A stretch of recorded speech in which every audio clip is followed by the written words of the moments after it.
And hello, Hello. everybody. Welcome to another session of this here Ghost of Saltmarsh. Welcome. Mm-hmm. Good evening. We slowly creep towards our 1 year. I notice we should be Yeah. around the same episode count. Actually, it should be a couple higher episode count, but we'll see. Anywho, good evening, everybody. We are here with the Hard Knock Dice, running our another episode of this here Ghost Saltmarsh campaign, with myself as the dungeon master and these gentlemen around me as our players. Various and sundry war criminals. I will maintain that until they're no longer war criminals, or at least until they're not in war. And then they're just criminals. Not as fun to say, We're not but all criminals. you're all Listen, complicit. we're a higher class of You're criminal, all okay? you're We're not just all petty criminals. all We are war complicit. criminals. How Anywho, dare you? anywho. Before we hop into a recap, we'll do a brief announcements, which, as always, we're still doing our charity drive for Extra Life, which is a charity organization that benefits children's hospitals across continental North America, meaning the United States as well as Canada. Our specifically will be benefiting Children's Hospital of Atlanta. So it is a worthy cause helping out sick kids who need the assistance. So if you go down to our link below in Twitch chat and click on that, and it'll take you to where you can donate, open your hearts and wallets to a good cause. You might also win something cool like a digital copy of Tasha's Cauldron and Everything, a gaming mouse or gaming keyboard, those last two being at our two last big milestones of $2,500 and $3,500. So go check that out. Many people would appreciate it, including us. So, and unless anybody else has any announcements, aside from the fact that Jakob is, and because he bitched about it before we started the stream, I'm gonna get on his ass about it now. He decided Halloween came early, so. I don't know what you're talking about. There you go. Give us a little twirl. Give us a little twirl. Yeah. Woo! Oh man, but yeah, Pokemon. fucking Jakob said we're swagged out to the nines this evening. Day is full, all that fun shit because Got my helmet and my sword. yeah, he's out there. Unfortunately, you can't see the helmet because actual like Jakob's little art is blocking it. There you go. There you go. Hey. We got it in there. But that being said, we'll hop right here into a brief recapitulation of last week's episode of Ghost of Saltmarsh. So, our heroes, having returned to town and gone to spend the night after having done some things around town, including talking to their good friend Captain Zendros, decided to go retrieve Gloob's bird, as well as get a meal, perhaps at the old snapping line, and say hi to their friend Hannah, owner of said snapping line. Making their way there, caused a bit of a stir when they entered, as they have so far since returning to Saltmarsh, with the news, or at the very least the rumor, of that they were ordered by one Eleander Firebrand, or at least some other loyalists within the town of Saltmarsh, to execute a prisoner while he was still within his cell. So that has caused quite a stir and has swayed public opinion against them. But they also noticed a couple of individuals, one hobgoblin and a dragonborn, though apparently none of them knew what a dragonborn was. So a golden lizard folk, who were both quite large and armored slash not armored in some cases, dwelling within the inn, or the bar at least, hanging out, drinking.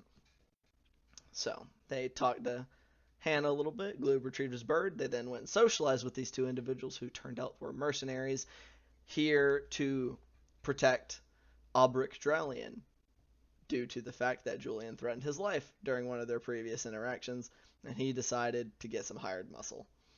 So after trying to weasel a little bit of information out of them, not really getting much anywhere, their conversation ended. The two mercenaries, Grillmuck, Standardbreaker, and holy shit, Krenna of Clan Dardau, made their departure, as they said they had other things to do.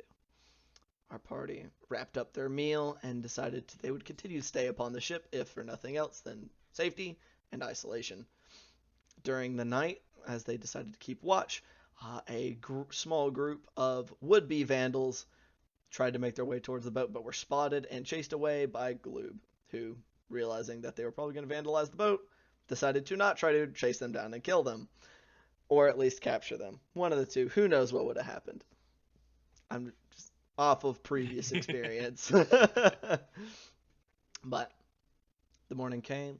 Some discussions were had. Some uncertainties were aired to the party of Gloobs and their purpose.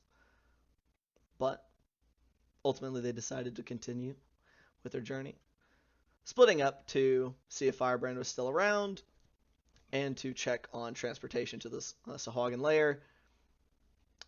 Transportation meeting with some frustrations on Gloob and Julian's end, and Firebrand being found already departed. They then met back up, spoke briefly, and decided to ask some questions about maybe who may have done some things and some other alternate forms of acquiring transportation, eventually getting some from Eda Owland, as well as some more information from her about who she thought may have spread these rumors within Saltmarsh. They then paid a visit to Anders Solmore, another council member, to do some of the same as well as to get in contact with their lizard folk friends. Getting some information as well as giving him some information that he had requested from them about the Sea Princes. They also poked around as he's told them that he was trying to look in to who had spread the rumors as best he could, but had not turned up very much of anything so far.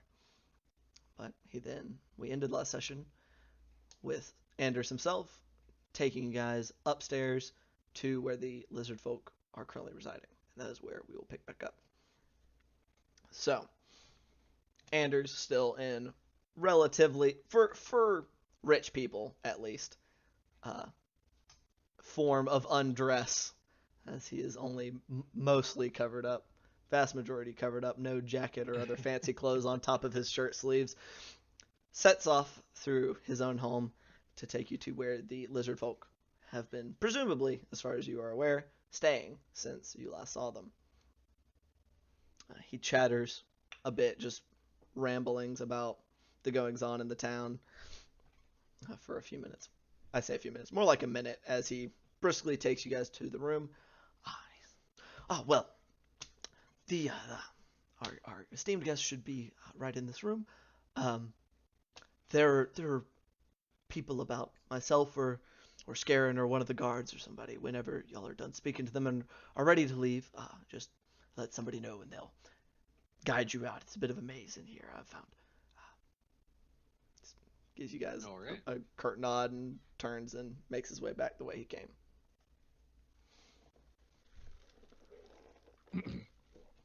Well, I'll reach up and get the door and knock. You're a familiar, if been a while. Come in. Sounds as welcoming as you do, Julian. Julian There's no only S's to drag out. smiles a little bit. Yeah, we'll head on in. So y'all enter and see some familiar faces. Sub-Chief Krashnil, Druzak, and I'm blanking on the last lizard folk, son of a bitch. Our other friend who didn't die. What can you do? They're all there, goddammit. If you live, you get a name, says the dungeon master. He's had a name. He's had a name since the very beginning, but I fucking forgot what it is. That's oof. Bad man. Druzak or Shaku. Oh, and Shraku. Druzak. There you go. Druzak and Oshraku, as well as their boss who speaks common, Sub-Chief Krashnil, are all present. Krashnil having been the one to speak for y'all to enter. And they see you and some faint looks of surprise, but not necessarily unwelcome, as y'all have spent a decent amount of time around lizard folk, so. I see that all of you have returned. That's right. This is good. How's life in Saltmarsh treating you? Not unpleasant, but it's not home. Sure. Speaking of home, that's kind of why we're here. Unfortunately, it ain't so much of a social call. Understandable. Times are tense. We will not be around for much longer either, as No, yeah? Firebrand has departed. Our presence here within Saltmarsh is not as necessary. Where y'all heading after this then? Back home. To fight. All right. Well, we were wondering if you could give us the location of your old I guess home where your lizard folk tribe was held up before. Yes. Before we were driven out by these same Sahuagin. Right. Yes. It is farther down the coast. The same coast where we are currently located. Mm-hmm. By a good ways. How do you plan to approach? Small boat. He's thinking, we do not travel by boats as frequently, but maybe twice the distance of our current location. Down the coast it is. But rather than being located within the swamps, it is a formation of its own, rising up out of the little bit deeper parts. Multiple stories, multiple levels. It's bigger than where we are now. You think you could mark it on a map? I believe so. Let's see if I can get us to a. We're just gonna hold. I do a little relocation of some things. Since I've got the map attached to the battle map, because I'm a fucking genius. There we go. All right, so that everybody at home also knows where we're at. I believe y'all should be able to. Y'all can look at the stream if you like to more easily know. So y'all are here in Saltmarsh. Y'all know that the lizard folk lair is located up this river. Up here, kind of somewhere in this quadrant, a little further inland. And if y'all take out your map, he marks. Let me double check to make sure I'm not lying to you. I don't see where you're making it. Yeah, yep. Let's see. I need a nice little marker that I can use here on Roll20. So we're just gonna do this. We're gonna go base 1. Okay. Arial text base 1. That is really big. Oh my goodness, that is quite large. It's also difficult to see.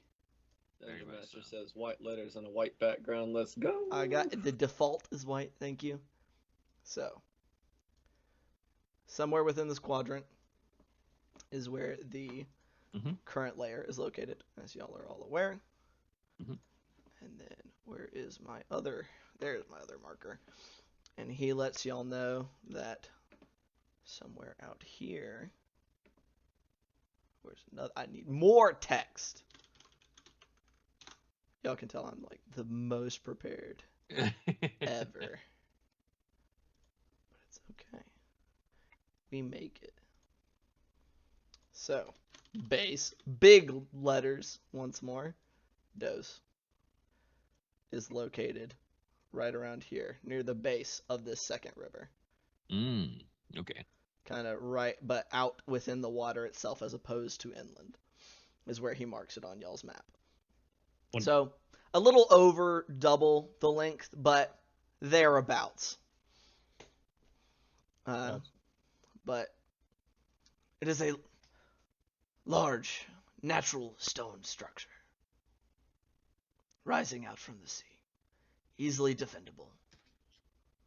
So, where's the front line currently? Currently, we have fought a defensive starting somewhere near our current living conditions and stretching out into the waters and a little bit inland. Thankfully, we do not have to go too far, as they can't spend too much time out of the water. So they can move about fairly freely within the marshes, as long as it's a little, they're willing to steep themselves in less pleasant waters, but they don't seem to like it that much. They try to stay closer to the sea, is their preferred environment. Alright. But I know the intent is to only remain on the defensive for as little as possible. As soon as there's an opening, as soon as knowledge that allows us to do so is acquired, we will go on the offensive and try to end this conflict. Crossneil, I have a question for you, and I'm not sure if anyone's asked it, but other than just territory, do we know why? Is there any other reasons that the lizard folk have found out why this is happening? Why the Sahuagin are doing what they're doing? They're greedy, arrogant. Other than that, I could not tell you. Someone particularly ambitious must have arisen. Sahuagin are pests, but not usually in such large numbers. It Not just seems united. weird to me that they're coming on the shore for something. I do not know. Does that particular structure hold any type of historical power or anything like that? Thinks for a second and just kind of shakes his head. None that I am aware of, anyway.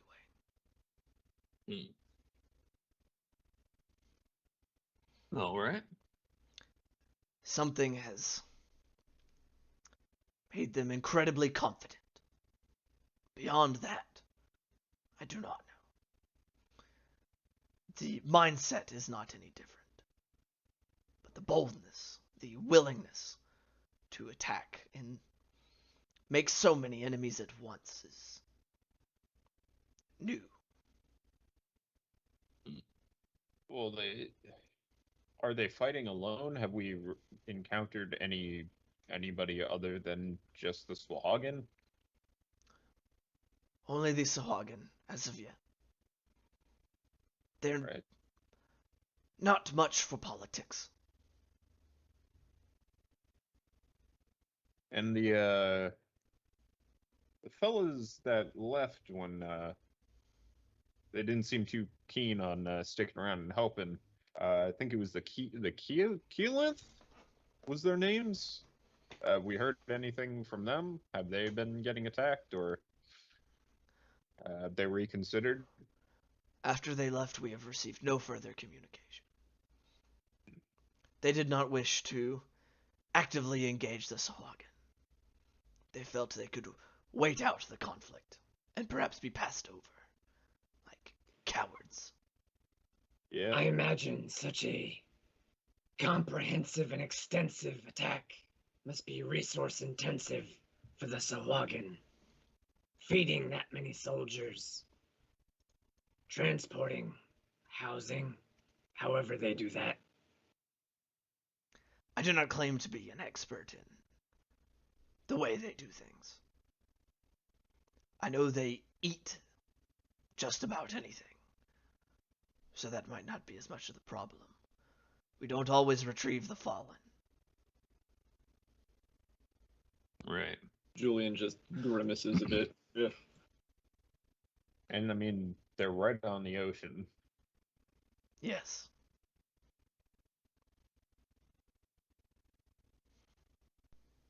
Do you know where the Keyleth are located? Somewhere within the sea as well. We haven't really been able to look for them.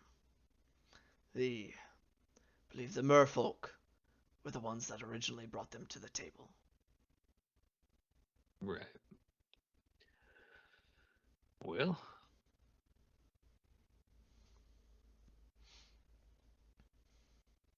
I don't know. Maybe we can get to the bottom of a little bit of these questions on our mission. That is the hope. Knowledge about defenses and numbers. And we don't have music because I suck. Fuck! I'm going to keep talking while I get that going. Sorry, guys. That is the hope of what you will Damn, it's get quiet. along on this mission. The knowledge of their defenses, their numbers, even perhaps some of their plans. If we know where they will be, then we will know where they will not be. And we can hopefully use that quickly and effectively. Not just their troops, but leaders or important figures. Yes. We don't have to eradicate all of them, just the important ones. Indeed. Was anybody ever an ally or close to them at any No. point? They do not have allies. If it is not something they are going to kill, then it is only through subservience.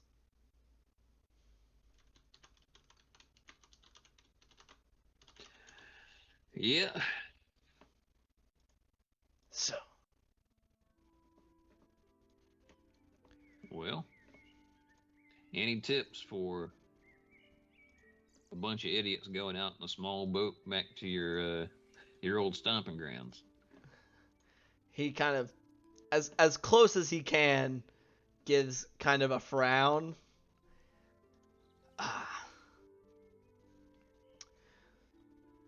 Not the most recommended, but your options are few.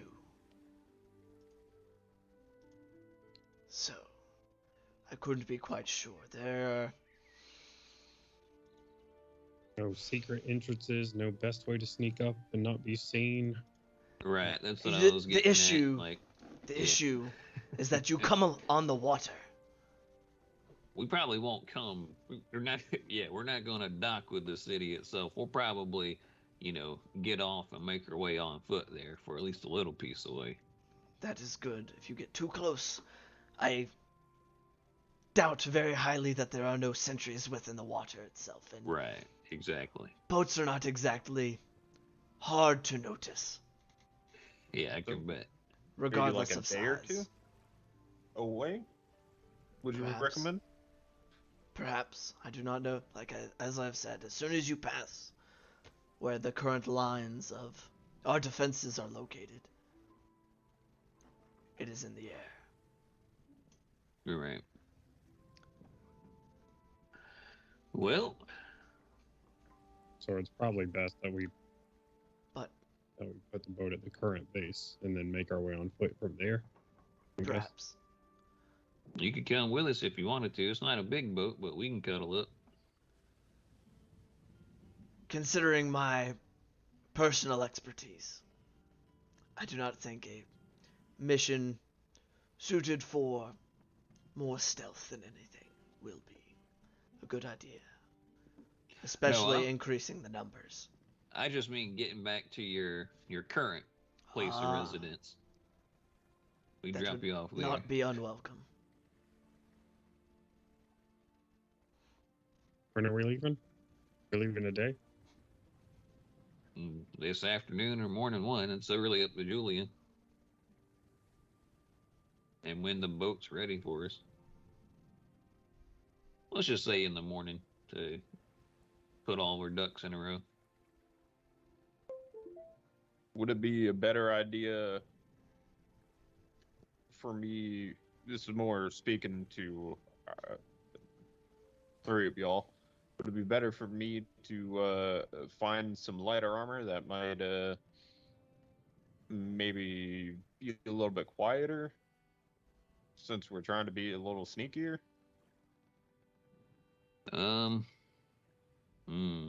Couldn't hurt to have on hand. I don't know. I mean, I might be able to.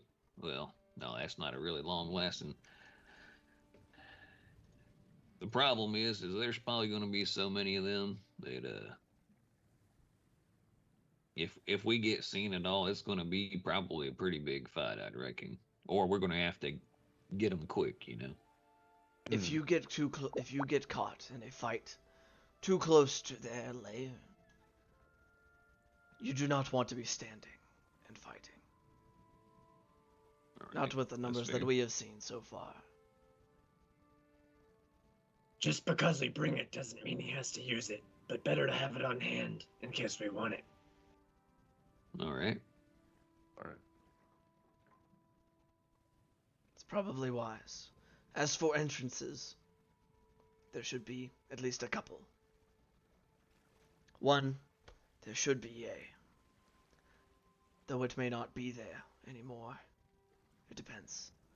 There was previously a rope and some wood causeway going between the land and towards an entrance. It was the only one that was directly accessible from the land. There were a couple more on the sides and the back. One a little higher up that you could access by climbing. It's usually used to dispose of some things. And the other closer to the water. See if you could swim to it, perhaps. All right. Sounds like maybe getting some climbing gear ain't out of the question. The Sahuagin, if there was methods of getting across like that, I imagine they would have destroyed them. Has to keep the base more secure. Probably so. I mean, we should probably figure out how close we're getting to the base, because, I mean, I don't think our mission is to go into the base. Our mission is to survey, like, troop numbers and, like, whether they're actively staging out of there. Because if we're going into the base, that's a whole nother thing. Yeah. I think it's going to be as much as intel as we can get. If we can get in there safely, that's exponentially better than not. If you can get in safely, you could probably acquire much more information. But the risk is much higher. Well, we have methods of looking without endangering ourselves overmuch. Right. I would recommend that then. Absolutely. Absolutely. All right. Well, we should probably set up a time for you gentlemen to meet us at the boat, so we all can head over to y'all's home. Yeah. Indeed. Yeah, just come by in the morning. I'll make an extra big breakfast for all of us and just get there about dawn. Sounds good. And where would that be? Well, I'm not exactly sure, but it'll be a small boat. It'll be the one. You just follow your nose. It'll be fine. I believe, didn't Miss Allen say something about her warehouses? Yeah, right. She had to get the boat out of her warehouses because it was kind of a smaller thing. Whatever She said it would be is. down by near her warehouse. I'm It's like sorry. in her section of the docks, basically. Gotcha. Very well. I believe we can find our way there. We're not a hard group to spot. Kind of thinks for a second. This is true.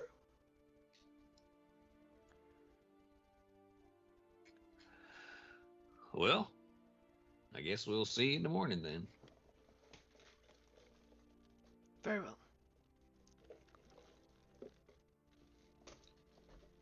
All right. Okay. You all have a good night. Tip my hat to all three of them. Head on out of there. All right. What time is it currently? If I remember, y'all should be around noon-ish at this point. Maybe a little, like just before, or right about.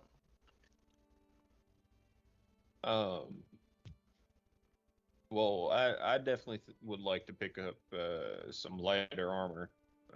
Maybe not, what Gloob's wearing, but something a little bit lighter than what I'm wearing right now. I also need to pick up 2 books. I've been thinking I need a little bit refresher. The conversation about my wife. I should probably know a little bit more about her and her people. Yeah, maybe so. And I'm a little bit rusty, as y'all had seen with Miss Hannah talking to women. Oh, maybe pick something up about that as well. All right. I mean, to each their own. You're saying all this in character, right? Yes. Okay. Then my face remains. Are you saying this in front of the lizard folk? Oh no, I thought Okay, we okay, said, like, okay. goodbye, and Okay. this is like outside their door. Okay, gotcha. Yeah. Hey, lizard folks, I'm looking to talk to women. You got any advice on how to talk to humans? Yeah, kill a deer, skin it, and hand it to him. Ah, I take it you sirs are ready to depart.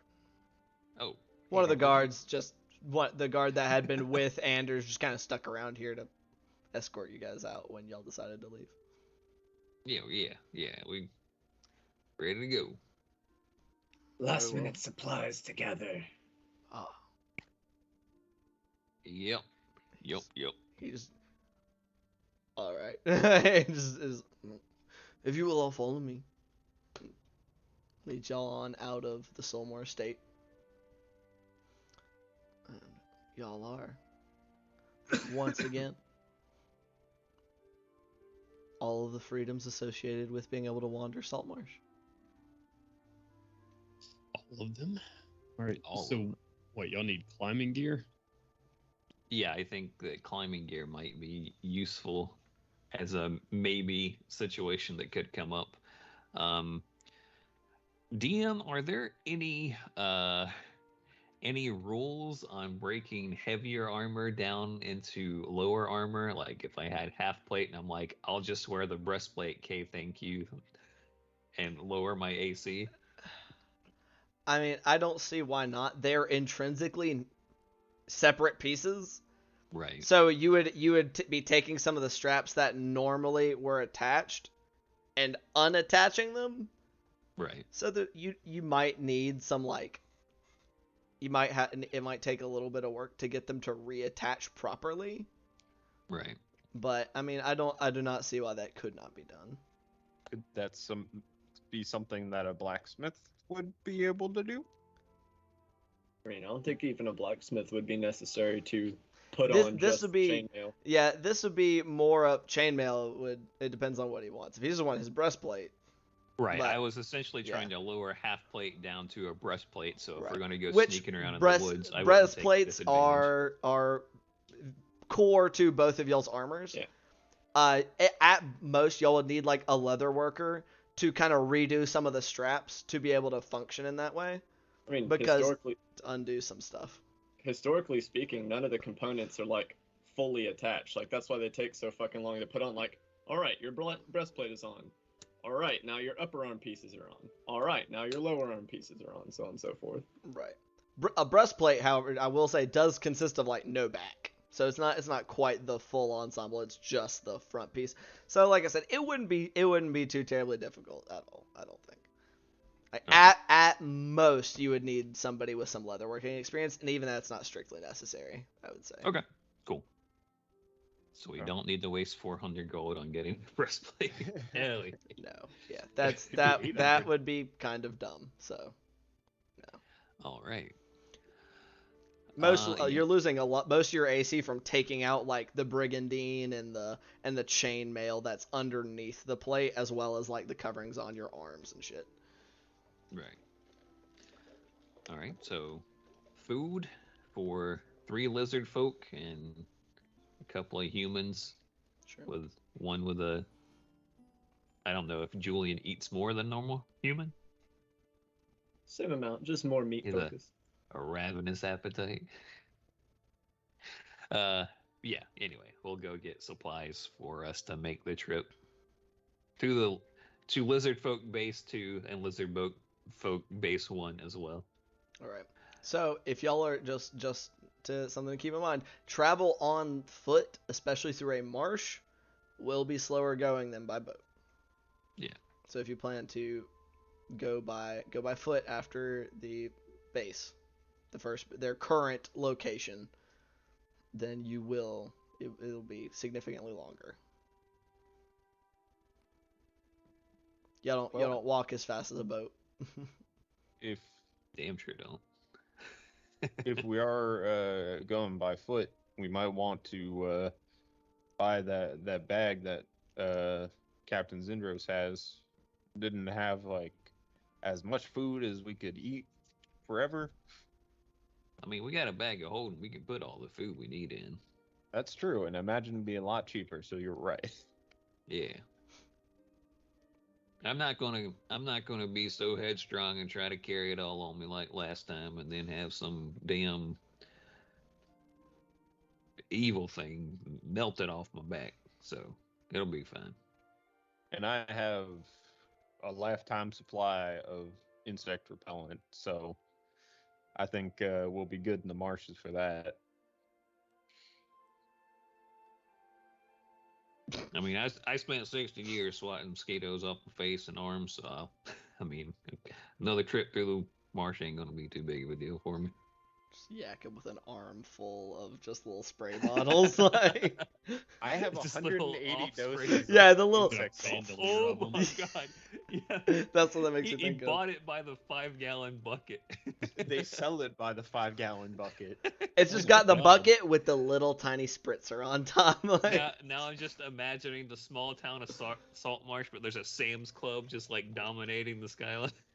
It's a massive building. Yeah, I could buy some bulk. Um, while we are shopping, I would be looking for a book on Dampier, or a book that is similarly titled Okay. to The Bard's Guide to Women, or Uh-huh. The Secrets Oh, of the no. Female Mystique. Oh no. Good. Where are you pulling these book titles out of curiosity? My head. He said That in is my head. that I is mean, Jakob's- amazing. I He love said he was it. asking for equivalencies. To Okay, sure. Yes, something similar to them. Yeah, sure. Because that's roll, what Jakob's looking for. roll an investigation check for me. Not the best, not the worst. That's a 10. Hold on. You do not find a Dampier book within Saltmarsh. Damn. He finds the core rule book for an erotic role-playing game called Winches and Warehouses. Oh my lord. Christopher, high-low, buddy. For the fourth Hi. time, oh no. Alrighty. So, the closest thing you can find is an erotic novel. Something in the vein of, it looks kind of similar to some books that you've seen Julian reading in his free time. It depicts a large, buff, like half-orc with long, flowing hair, shirtless, and looks kind of like oiled up and gleaming. Some art like on the inside cover. Yeah. Alright, I'm we're gonna gonna buy leave it, Julian yeah. alone about his paperback romances, okay? How's the most immediate thing he would recognize? So you buy it? Yeah, I'm buying it. It's like a silver. Apparently, for a book, it's 25 gold. That is ridiculous. It is not 25 gold. We'll say Wait, does 5 it give you an silver. actual bonus to the opposite sex or something? no. Oh, okay. It is just 25 gold. Apparently, It's like the books are fucking just ink- really expensive. in Inkwell is like 10 gold too. I've been That's a paying little more understandable. Maybe. It's an I don't know. ounce. An ounce. Yeah, I don't know, dude. Don't ask me. Ask So wizards. you said 5 gold? I'll say 5 silver for a romance novel. D&D purchase economy as listed is bonkers and nonsensical. It's confusing. It's like they did as much as they could to avoid all the currencies that are not gold pieces. Like, so, anywho, Jakob, you are now You are now equipped with one romance novel. Dog. You notice Julian eyeing it. By the way, Gloob has the. Does the book that you constantly read have a cover on it? It's no, the covers on it are, well, no, it does. I think I've described it. It's like an oval picture of like a stereotypical like captain looking guy, very much like similarly garbed as Gloob is right now, Right. like Captain Morgan styling on the bow of a ship. Hell yeah. It's it's him.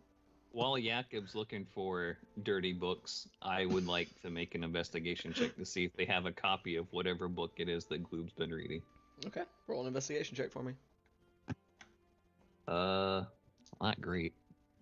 I think that might be an 11 total. Yes, 11, unfortunately. Unfortunately, you are not able to locate. You're able to locate some things that are kind of similar, like kind of fantasy stories. Some of them involving, Tales of the High Seas. You're on the ocean, so that's not an uncommon theme.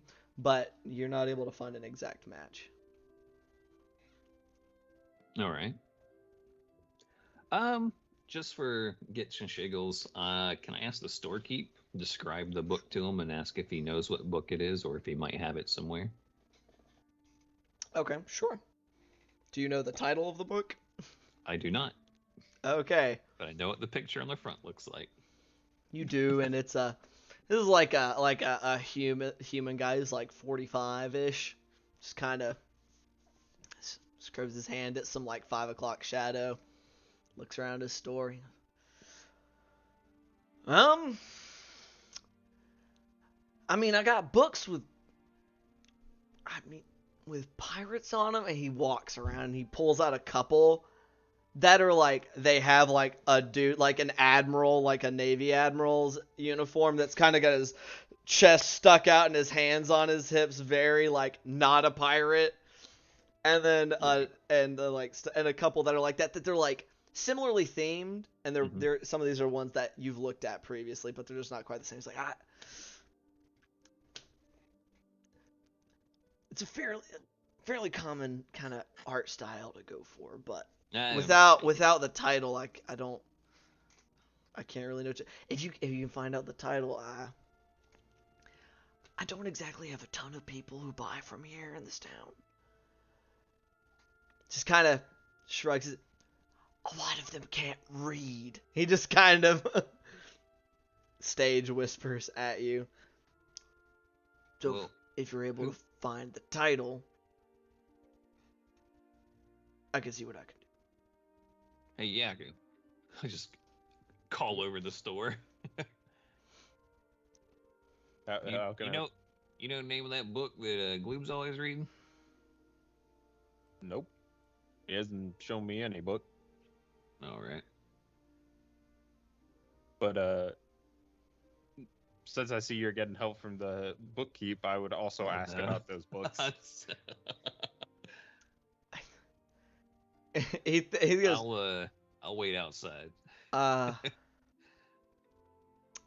So asking once again about manuals to basically books on self-help books on women and a book on specifically Dampier. Yep. He just goes, I'm not sure what a Dampier is. So I don't think I got any of those. They might be in like legend or fairy tales, like scary story books. He's like, I mean, I've got storybooks. I haven't read every book within my store, but for help with women, he just kind of found the closest thing I got, and he just gestures down into your hand where you're holding the romance novel. It's like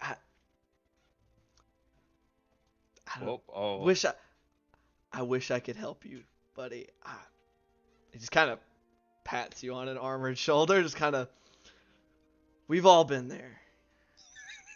I appreciate it. I'm I'll sure. give this a I'm sure shot. it'll. I'm sure it'll work out. Just maybe that book might have some good lines in it.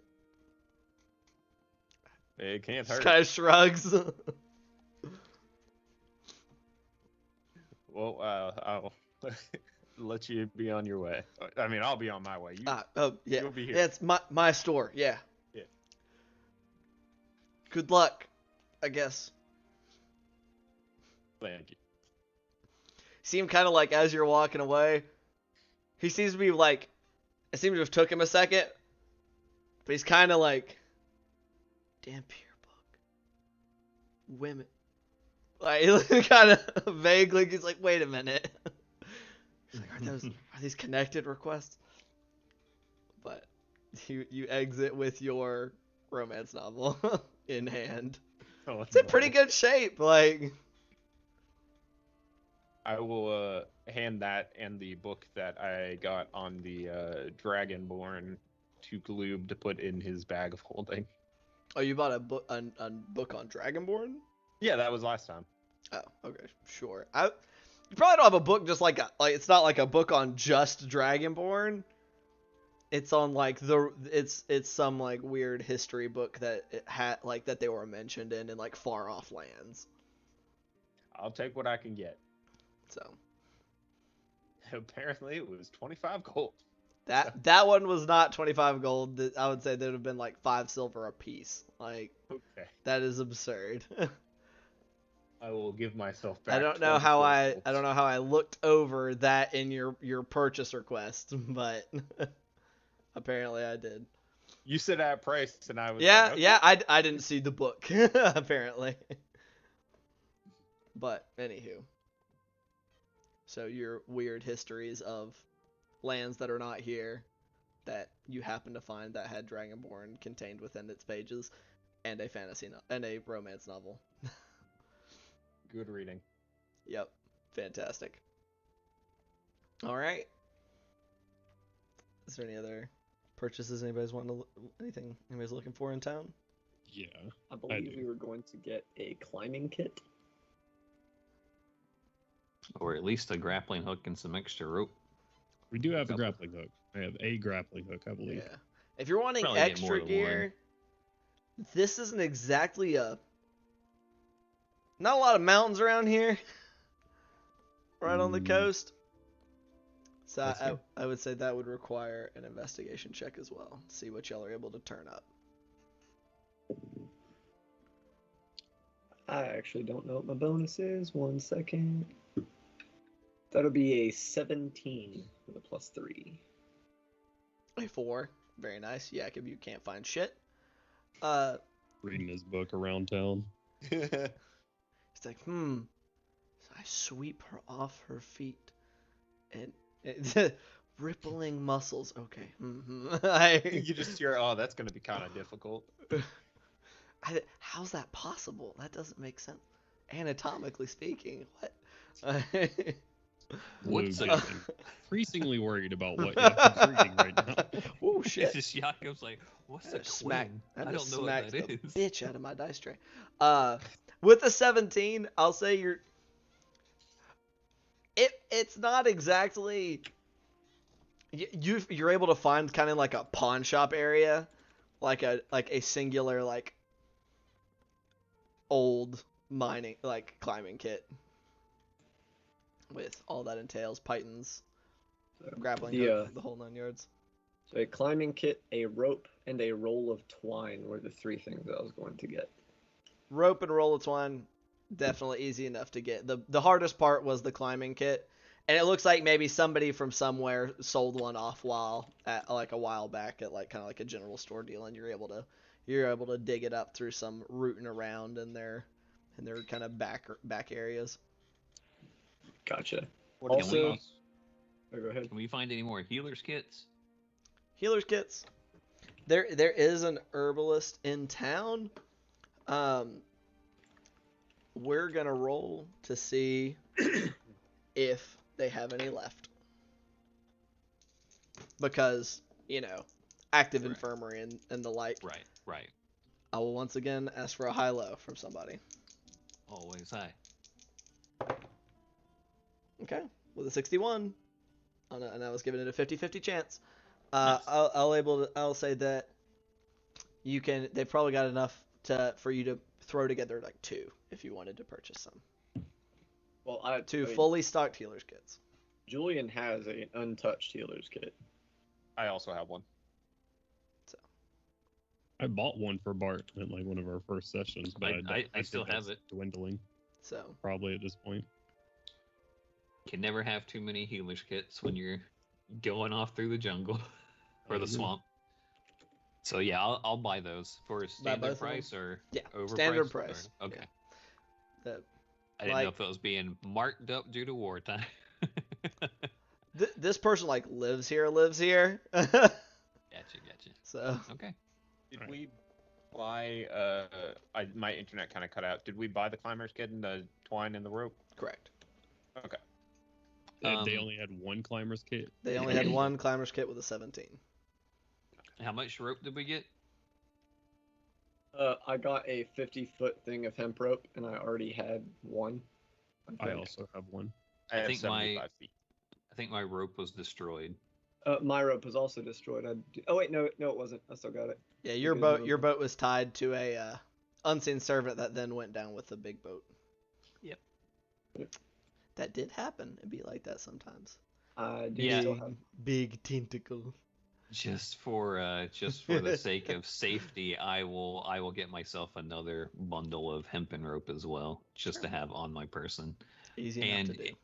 if you would glue, would you put those 2 healer kits in the bag of holding? Yeah.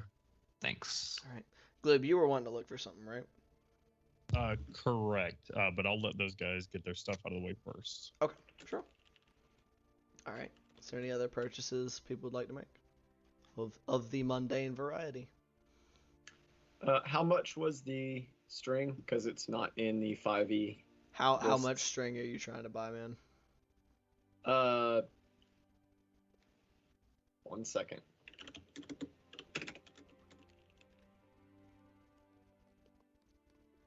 Like a regular a regular thing of twine is I'll say like a ball of twine is like 5 copper.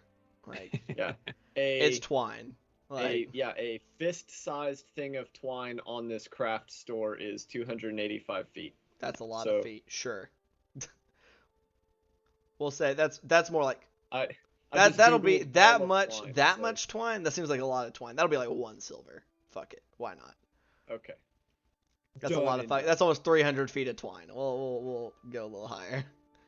1 silver for 300 feet of twine. But Not exactly super sturdy. it's twine.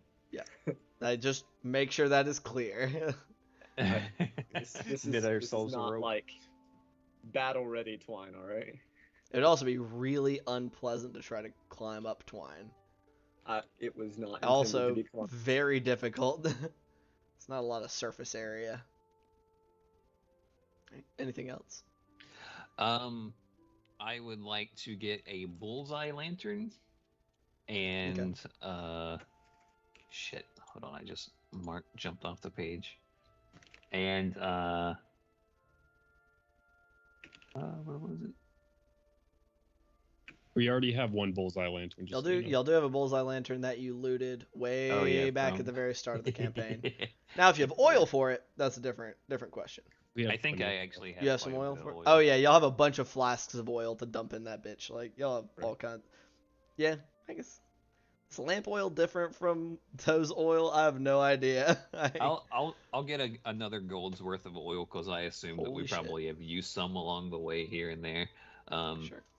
I would like to get that and to get some shovels for making life easier in a a dome Okay. as far as just making fire pits and stuff. are A concerned couple. for Yeah, cooking. sure. Couple of shovels. Done. Yeah, nothing too fancy. Yeah. A gold's worth of oil is 10 flasks. just That's so a you Yep. lot of fucking oil. Good thing y'all have a bag of holding. Yeah. That's a lot of flammables. Imagine if you just got hit with a fireball while you had all those flasks of oil just in your pocket. Okay. That's a lot of D4s. It's like 10 D4 fire damage just on top of the fireball. Ow. All right. Anything else? how much food do we currently have? Like, how many days worth of food? Bart, I would say like I if got basically, a bunch of food. So. yeah, because I know you said you wanted to spend a certain number of gold. Easiest thing to do is I'll just say look at rations and how many days worth of rations, and however much gold, how many rations that gold would purchase, you just have that much of food. Okay. I don't plan on getting into the nitty gritty of, well, I'll apples spend this time of year in this region would be a yeah. little more pricey. Like, I'm not interested. I'm gonna go ahead and spend some extra gold to get some Sure. more food for the lizard folk, as we're gonna be having Sure. 3 extra mouths to feed, rather Gotcha. large ones at that. So I will say, they are carnivores. Yep. That which you would know. oh yeah. All right. Okay. Glue. I am going to I want to see if I can procure any sort of antitoxin around here. Antitoxin. Let me see something. I would say that because that wouldn't be out of the realm of possibility. Holy shit, this stuff is supposed to be 50 gold pieces. Yeah. I will say that is kind of absurd, as antitoxins aren't fucking some mythological thing. It's a thing people do, especially when there are venomous animals and sea creatures. Yes, Jakob?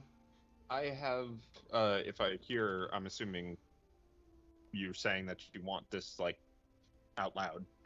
I have Thiki root, which I got the idea from you, and that gives you a saving advantage against poisonous and toxic substances. And I have 15 of them. Oh, I am also trained with the herbalism skill and have an herbalism kit if those checks needed to be made.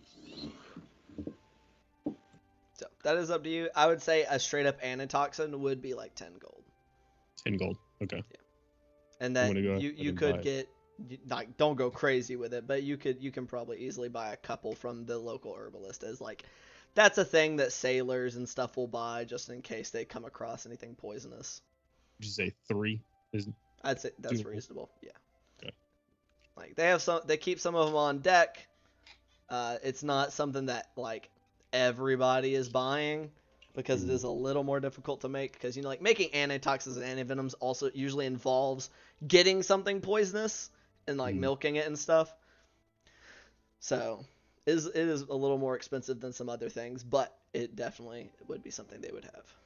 So three for 30 gold, done. Okay. And I imagine that Blue probably has been dealing with some like pretty shisty thieves tools. So I would like, I don't know if that's something that they just like sell at the market. I will say they are not just out here selling thieves tools on the market. I would right, say, but if I can go to like a sewing shop and get what I need or something like that, I'll say, or roll whatever the case- roll an So, investigation check. Or the We'll these see. are my best. We'll see how you do. Well, 12. no, that's fine. I expected. I mean, the thing is, thieves' tools consist of some like pretty normal things, but I will say what you basically you get together stuff that it's like it'll make do.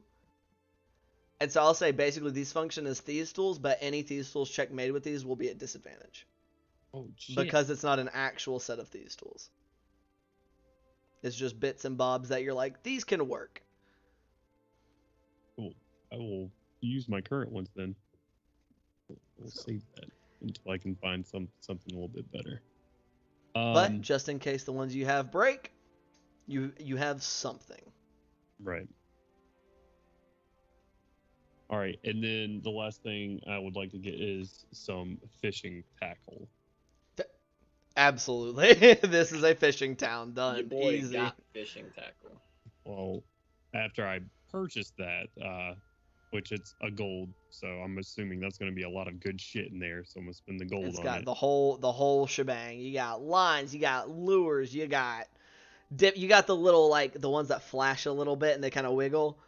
You know, you Awesome. got everything. You don't actually have electronic He was lures, just but grabbing it and looking at it. Like, I don't know why you just don't stab the fucking fish or something like that. This doesn't make sense to me. But while he's saying, takes it up to Julian, says, "Here," and just puts it in your hands. I feel bad about breaking your line the other day. Well, thank you. I appreciate it. I'll add a second fishing tackle to you got like extra weights now. You got extra coils of line. You got all kinds of fun stuff in there. Were you saying something, Bart? No. Okay. Is that all for you, Gloob? Yeah, that's it for me. Okay. Was that all of the mundane shopping everybody would like to do? Quick clarification. Yes, How sir. many crossbow bolts did Jakob procure for Gloob and Burl? Was it 40? It was quite a few. I think it was 40. I Yeah, think it you was- got a lot. Okay, that brought me up to 60. Wonderful. You got hella bolts. I would hope a lot of those are in the bag of holding. But either that or fucking Gloob looks like a froggy pine. Do need to commission someone to do the bolt action crossbow at some point. Not the bolt action, but Pump action. The pump The action. pump That'd just be an auto loading. They have those auto loading crossbows. You just have a magazine at the bottom and you just go, and it loads it. if someone in Saltmarsh could make that. But anyways, that'll be it for me. Unless, I mean, I saw dynamite on the equipment list. There's Okay. you would Miss every shot you don't there take. is a mine that would require you to talk to the dwarves. If it occurred to Gloob that dynamite existed. I'm just imagining the dude in front of the shop in Fallout New Vegas going, "Your explosive skill's not high enough. I'm not going to tell you where to get that dynamite." So if for whatever reason Gloob was like, I wonder if they have things that blow up around here. Those would be the only guys to have it. Gotcha. All right. All right. So, So I think that's what I got. I'll say all that shopping, kind of bouncing around and getting everything sorted, getting a hold of everything, getting it all hauled back. Or I guess y'all are just kind of buying it and immediately chucking it into the bag of holding. Is that what's going on here for the most part? yeah. So there's not much hauling around. So I'll say probably all told that y'all spend about like an hour and a half. So you're now a little afternoon. All right. Oh, we might want to leave your parrot with Miss Hannah again. Gloob. No, he's gonna be coming with me. Will that be safe when we leave him in? Unless we're taking him through the forest. No life for a bird being in a cage all the time. Something happens to him, and that's unfortunate, but it's better than just being in a cage and in a bar yelling at cooks. You're a sea bitch's whelp. Exactly. Yep.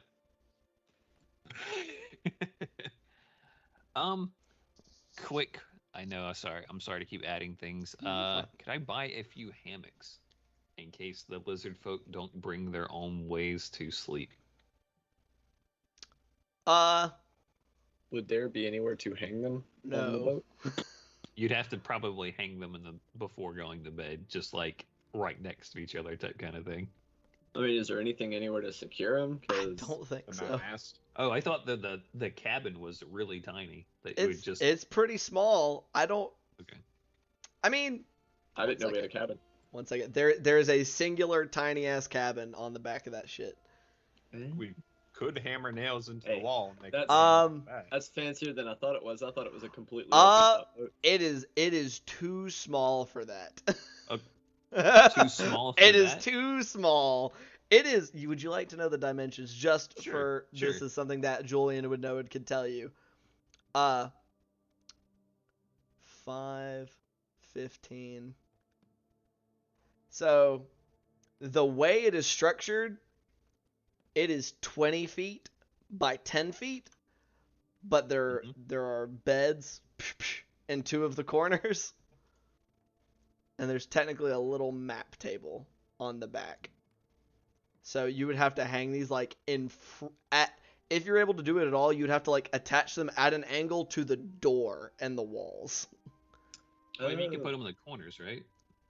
That's what I'm saying. The corners, if you did it in the corners, one end of it would be attached to the door and then to a wall. Because we'll say these are about 5 feet long. Okay, gotcha. It's just the angles.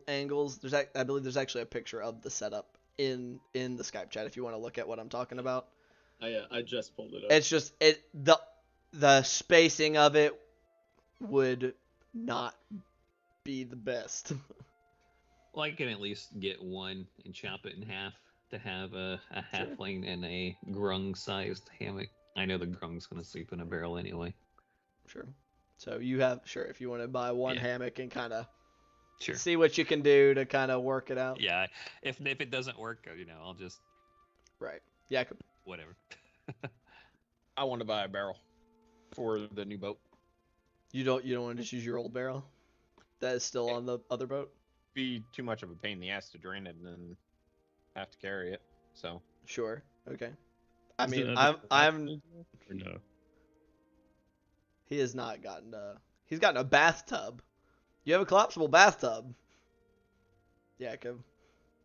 I would want to use that. Like, I mean, it's glubed, so you can use it if you want to. But don't let me tell you how to spend your money. If you would like to buy another barrel, you can go right ahead.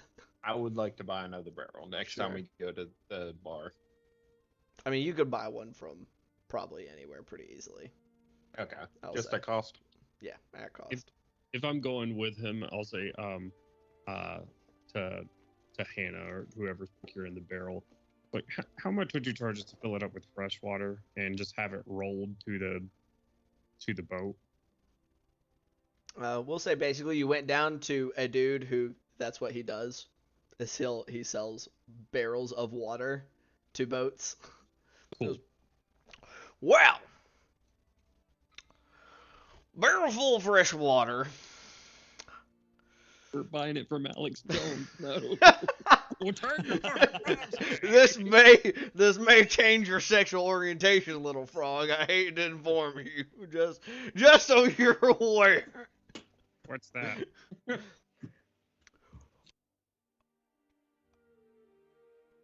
Lesson for another time. Barrel of fresh water will run you about 20 gold pieces. Holy yes! I'll pay for it. Half and half, Jakob? Sure. You guys just let this dude fleece you for a barrel of water for 20 gold? This is a barrel of water that's like this fucking tall. This shit's about is at least as tall as Gloob is and pretty wide. This is like a barrel of what would be taken onto a boat, and they would drink out of that bitch for like a month. So what you mean to say is that there's probably already going to be one of those on the boat. Well, don't drink out of the wrong fucking one. Constitution save. Ah! Yep. That's the poison barrel. We keep it in the crew's quarters. You know. You take 1d4 damage on a failed save. It's diluted. It goes up the more times he sleeps in it.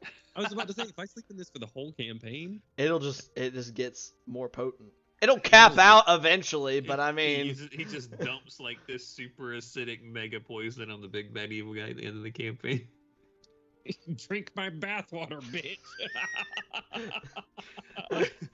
A crown for a king. A crown fit for a king.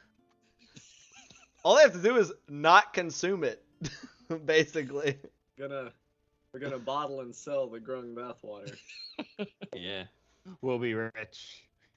Where's the sexy glue picture? We need it. Yeah, where's Adventure bathtub glue? grung bathwater. Jesus Christ. I think that's all I need. Sure. So y'all now have a giant barrel of water to roll down to the boat. All right. Is there anything else anybody would like to buy? Going once. Yeah, Yeah. Going twice. I'm gonna stop myself there. Hey man, don't worry about it. Hey. Don't worry about prices. I make shit up. It might not make sense. That's okay. I want to get We're not worrying about it. just a hand wave through real quick. I'm gonna Sure. get 3 more gold of some fresher tobacco. Jesus fucking god. Oh, okay. I thought you were about to say more food. I was like, good lord. We've already got plenty of fresh food. That's what I was confused. I was like, good lord, man. I feel like Even that's a in the fuck bag ton of holding, tobacco. food goes bad eventually. I've got a special bag that I put my tobacco in. I still feel like that's a fuck ton of It's a tobacco. lot of tobacco. Holy shit. I mean, smoke them if you got them. I haven't refilled it since we started the campaign, so. You had like you're over there. You're like Mary and Pippin. You smoke too much, Pippin. Big old pouch. And you know, Alright. when we were in the Dreadwood, I could only really smoke it after the dome was up. So. Dude, he was fucking. Whew. He was going. He was on You that was pipe. hotboxing the dome? It goes out. It goes out. Rolls down the window. To Oh the no, dome. it couldn't go out. I couldn't let it go out. That would give away our Oh position. god. Your So, love you of know, your love of the halfling leaf. that is why Miss Ella stayed with us so long. Because Jesus Christ. we were just having giggle fits in a dome every night in the fucking Y'all, spooky forest. y'all clothes reek. By the way, before we go, Julian would like to see if he could Sure. store his more expensive books with the fucking barkeep. I forgot her name. Hannah. Yeah, see if he'd be like, pay Hannah to hold on to his books for him. Sure, how This, long? this list of expensive and rare books is getting longer, and he doesn't want to fucking risk them on You the have a bag of holding okay. in your party. Extra dimensional space. Isn't it full or close to it?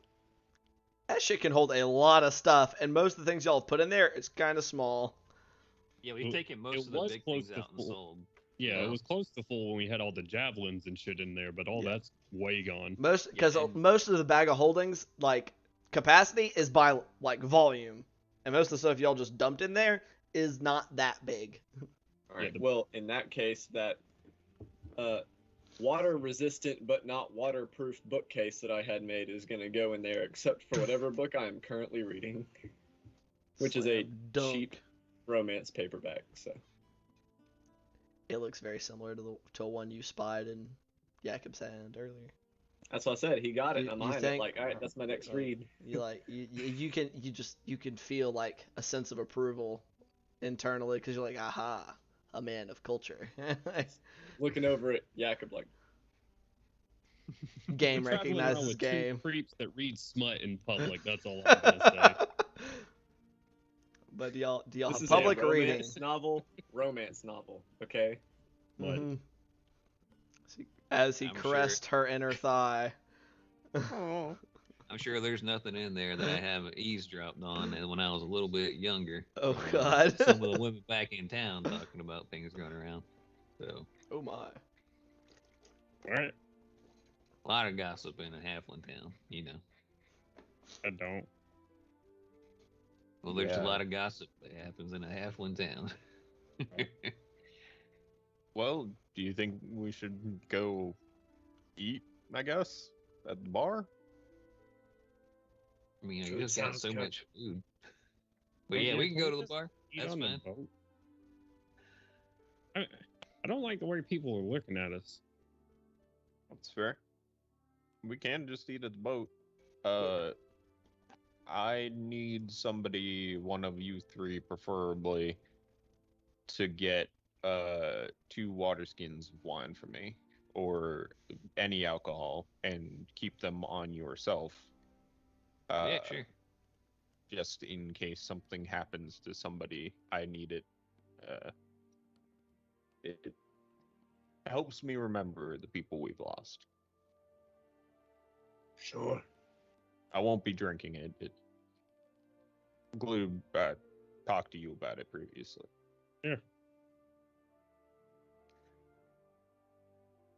I am going to randomly find a person who looks like they are out on the street and give them my tent that has been stashed forever that we haven't used since we got the dome. have a large 2-person, or no, what is it? Yeah, a large 2-person tent. Yeah. You approach some person that looks like they're sleeping in like the mouth of an alleyway and just kind of dump it off on them, or you do anything specific? Yeah. Hey, son, I What? need you to look after this for me. Put some use on it. What? You heard me? Huh? Tent, you can have it. I'm just gonna walk away. He's like squinting at you, and I don't have it. Okay. It's like a older dude, like big, like frizzy, like gray hair everywhere. He's like, missing most of his teeth. Gotcha. Grumbles. He just, as you walk away, he's like going through that shit, just like, what the fuck? All right. You're welcome.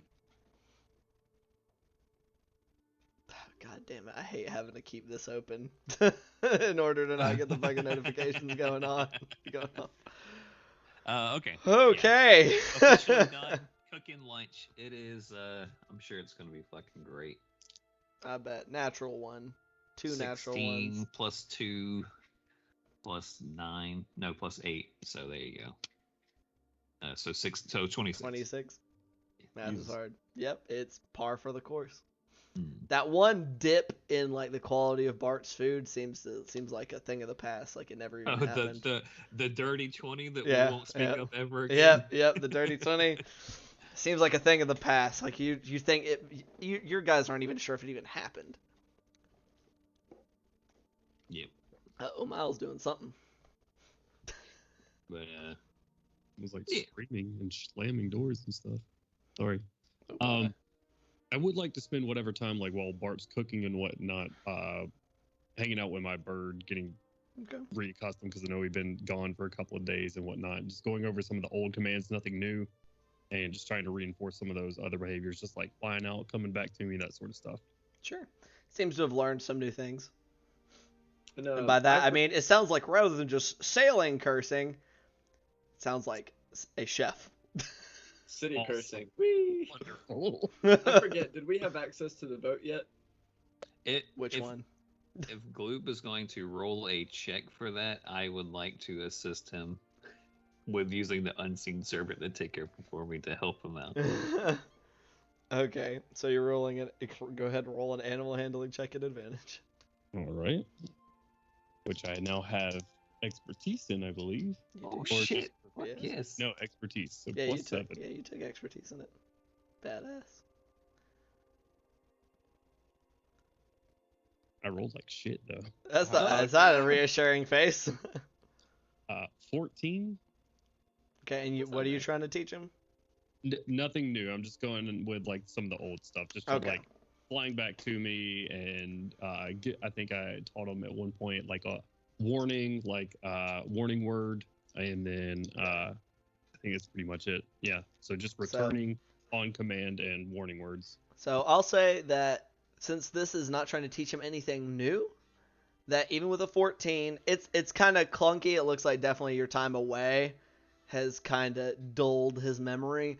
But after doing it for a little bit while you know Bart's cooking and everything, he's starting to get back into where he was previously when you last worked with him. Awesome.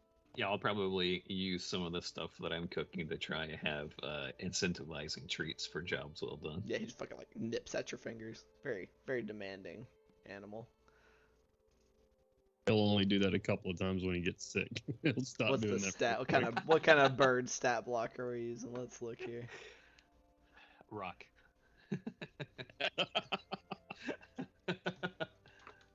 So Crossing the fingers. I didn't hear your answer. Did we have access to the boat yet already? Which boat?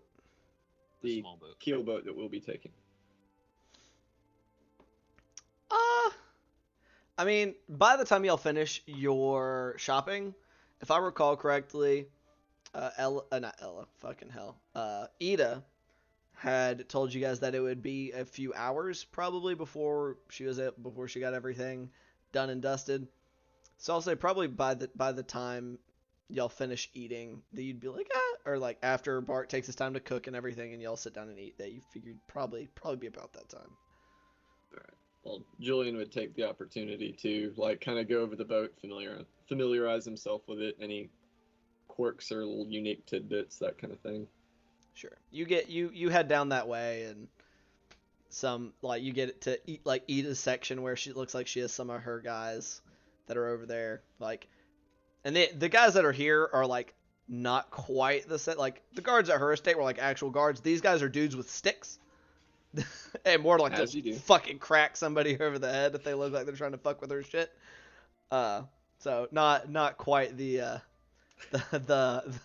high class high effectiveness guys, but and they've been told to like that y'all are supposed to be getting this, and they point you off to it, and it's nothing fancy, but it looks very similar in like makeup as the Stormfeather. But be spending a lot of time with it when I check those ropes, the rigging, the sails, the Sure. It tiller, is all that stuff. quite familiar.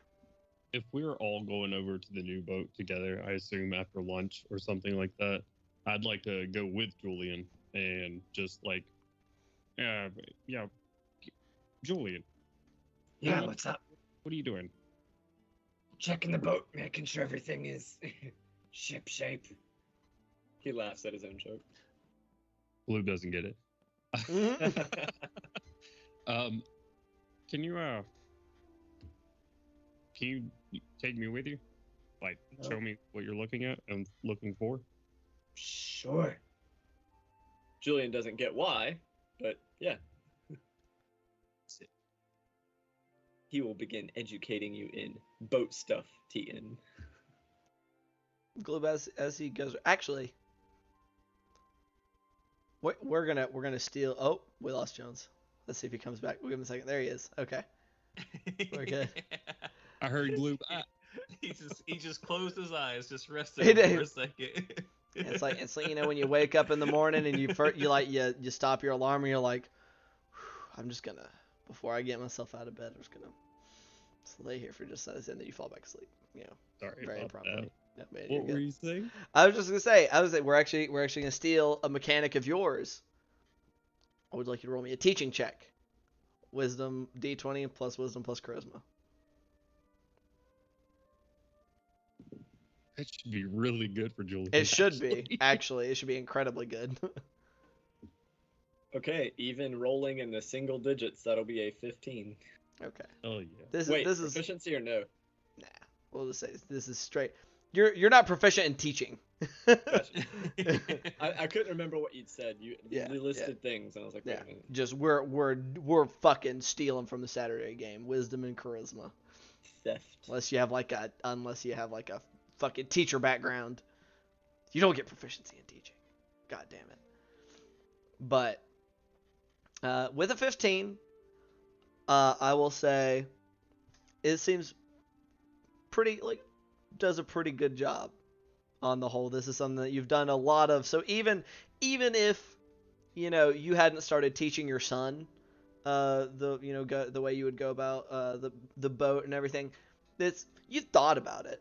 Because you knew one day he would start taking him out onto the boat. So this feels kind of like a dry run, like stuff you had thought about, but that you hadn't thought about in quite a while, like how you would phrase these things, kind of thinking back on how when your father taught you, and taking some of the same techniques to try to teach Gloob, and Gloob he does a pretty passable job, and oddly, though you've spent very little time on boats, and the last time you tried to learn something about the boats, you're just really struggling.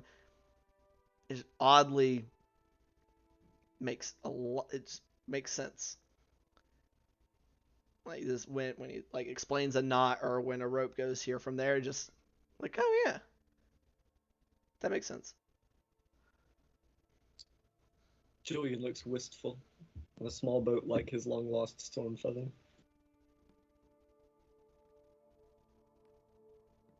Thank you, Julian.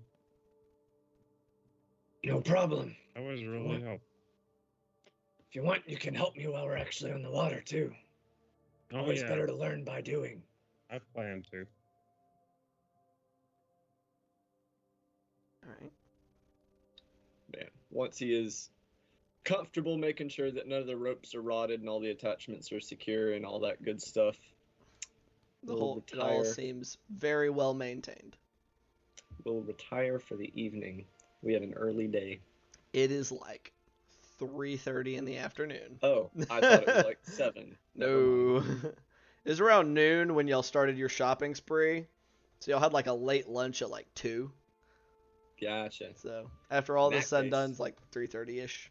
In that case, Julian will be going over his own equipment to make sure everything is clean, maintained, and ready for the voyage. Sure. All right.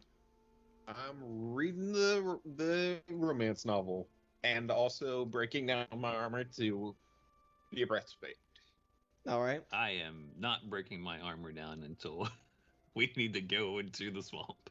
Okay. I will keep my disadvantage to stealth checks while on the boat. That's Also this much wide. harder to swim in, but you have Eric. I was about to say, not for me. Yeah. Which No, that's Jakob, true. did you give that back to Glue, by the way, or do you still have that? Blue told me to keep it. Just making sure. Okay. Just want to make sure that magic items are accounted for. All right. So are you gonna go ahead and break it down anyway, Jakob? I'll wait. I do have a question Sure. about swimming. Mhm. I had it written down, but I thought it was dumb. But do they have any like swimming gear? Like flippers Yeah. and stuff. I know that's relatively like modern stuff. So I don't know Those if they yeah, had those have aren't anything, like- really a thing at this juncture. Just Right. imagining Gloob with swimmies. You basically I mean technically you have like the original model attached to your feet. They are your no, feet. I was thinking more for my Yeah. No. Most other friends. most swimming of that nature is done kind of like free dive style. Gotcha. Okay. Because most substances that are Good currently known would be too heavy to really be beneficial. Right.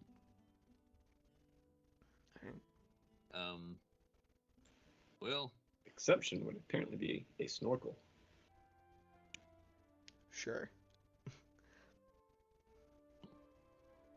I'm gonna go hunt down Miss Ella and see if she's still gonna be kicking around the city, or if she wants to come with us. I don't know if the rest of y'all want to come visit her or what before we leave. Oh, can't hurt. She kept me alive. So, well, with your help, of course. But Yeah, she kept. helped. Well, hell no, she did more than help. Them ointments were something special. But Very least, thank her for that. right. All right. So y'all go to hunt down Ella. Yeah. While we're along the way, Glue will just bring up really quickly, so we don't have to spend more time shopping or anything. If do we want to pick up like stuff to replenish her healing stuff as a thank you, like as a group? Y'all bought them. Oh, the healers kits. Yep. Okay. All right. Way ahead of you. Already got them, so they're in the bag of holding. Oh, okay. So let's not give those to her then. But we can still give them to her. I just prepared in advance. All right. Just a smash cut to like a flashback of Ella going, well, no, some halfling person just came in here and got elastic motherfuckers. Smash cut to Ella hiring an assassin. Oh no. She takes her medical supplies very seriously. Deathly seriously. If you want more medical supplies, you're gonna have to come to the heart of Sahuagin territory with this. Jesus Christ. Anywho, also with just some wandering around, y'all are able to locate Ellie. You actually find her at like what passes for like an alchemist shop around here. It's more of like it's kind of like it's actually the herbalist's place, but she seems to be perusing, buying like specific things that would probably go into that she would use to turn into other stuff. And walk in, and the shopkeeper's like, "Oh, welcome back." And Ella turns around. Oh, Oh, Good here afternoon. she is. Hey, how you doing?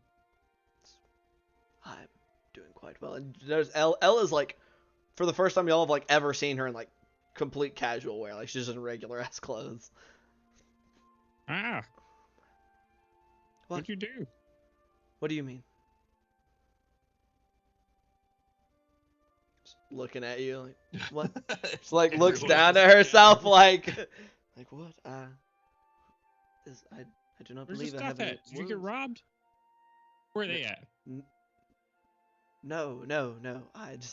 I decided to spend a day not in gear that is less than fully comfortable, I guess. Oh, Regular clothes are just a bit more, they breathe a little better. Yeah, that's for sure. We're gonna be leaving in the morning to go to the heart of Sahuagin territory. You Oh. give any thought coming on a wild mission with a bunch of really cool people? Ah, as exciting as that sounds, I believe that I will choose to not on this one at the very least. Hunting Alright. monsters and undead is more my specialty. Sneaking in and gathering information is less so. And I imagine the smaller the group, probably, the easier it will be for you to do so successfully. Yeah. Plus, I do have some other talents of the medical inclination. I figure, if nothing else, I could assist with the injured here for a while at least. Yeah, you are mighty handy with those. We got some resources in case you wanted to come with us. And, I mean, we can give you some of them if you needed to get a little bit of extra to help the folks around here. Well, I did note the shop was a little bare, though that is not surprising given the current times. But Right. I would recommend that you hold on to them. I think the vast majority of the reason that they are low here is that they were bought by the people I plan to go assist. So I believe it would be Fair more enough. the extra pairs of hands and the expertise that I'll be providing for them rather than the supplies. All right. So, so Well, you're gonna stay around Saltmarsh? for now, at least. If anyone talks shit about us, can you just punch them in the mouth while we're gone? Brawling is also outside of my field of expertise, and I do not like much the idea of being jailed. That's fair. So, while I've heard disturbing things, I will admit, since we returned. But are people giving Ella weird looks and shit? it looked like they were kind of looking at you guys as a group when you first got here. It doesn't seem as much so, Okay. but Can I insight check Ella to see if she's like been believing some of the stuff that she's been hearing, or at least swaying her opinion? yeah, go ahead and roll. +1, baby. 14. 14. Say Elle. She is a very stoic woman. Ella knows the truth anyway. She does, and she's, as I said, it seems that someone has been at work while you were away. I do not feel that you lied to me. It would have been pointless. Having to What? hear who's spreading it, but make sure you have pass not. it along. If I do, I will do so, assuming you don't do anything rash. While making hard choices and maybe making the less than publicly honorable decisions is the smarter and, quite frankly, more effective way to do things on occasion. It doesn't mean that you should seek it out all the time.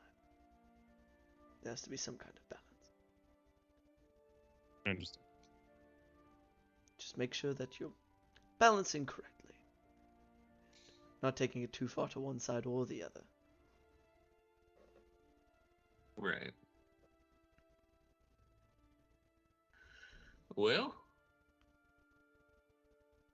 if you happen to hear anything about who might be spreading them damn rumors, let us know when we get back.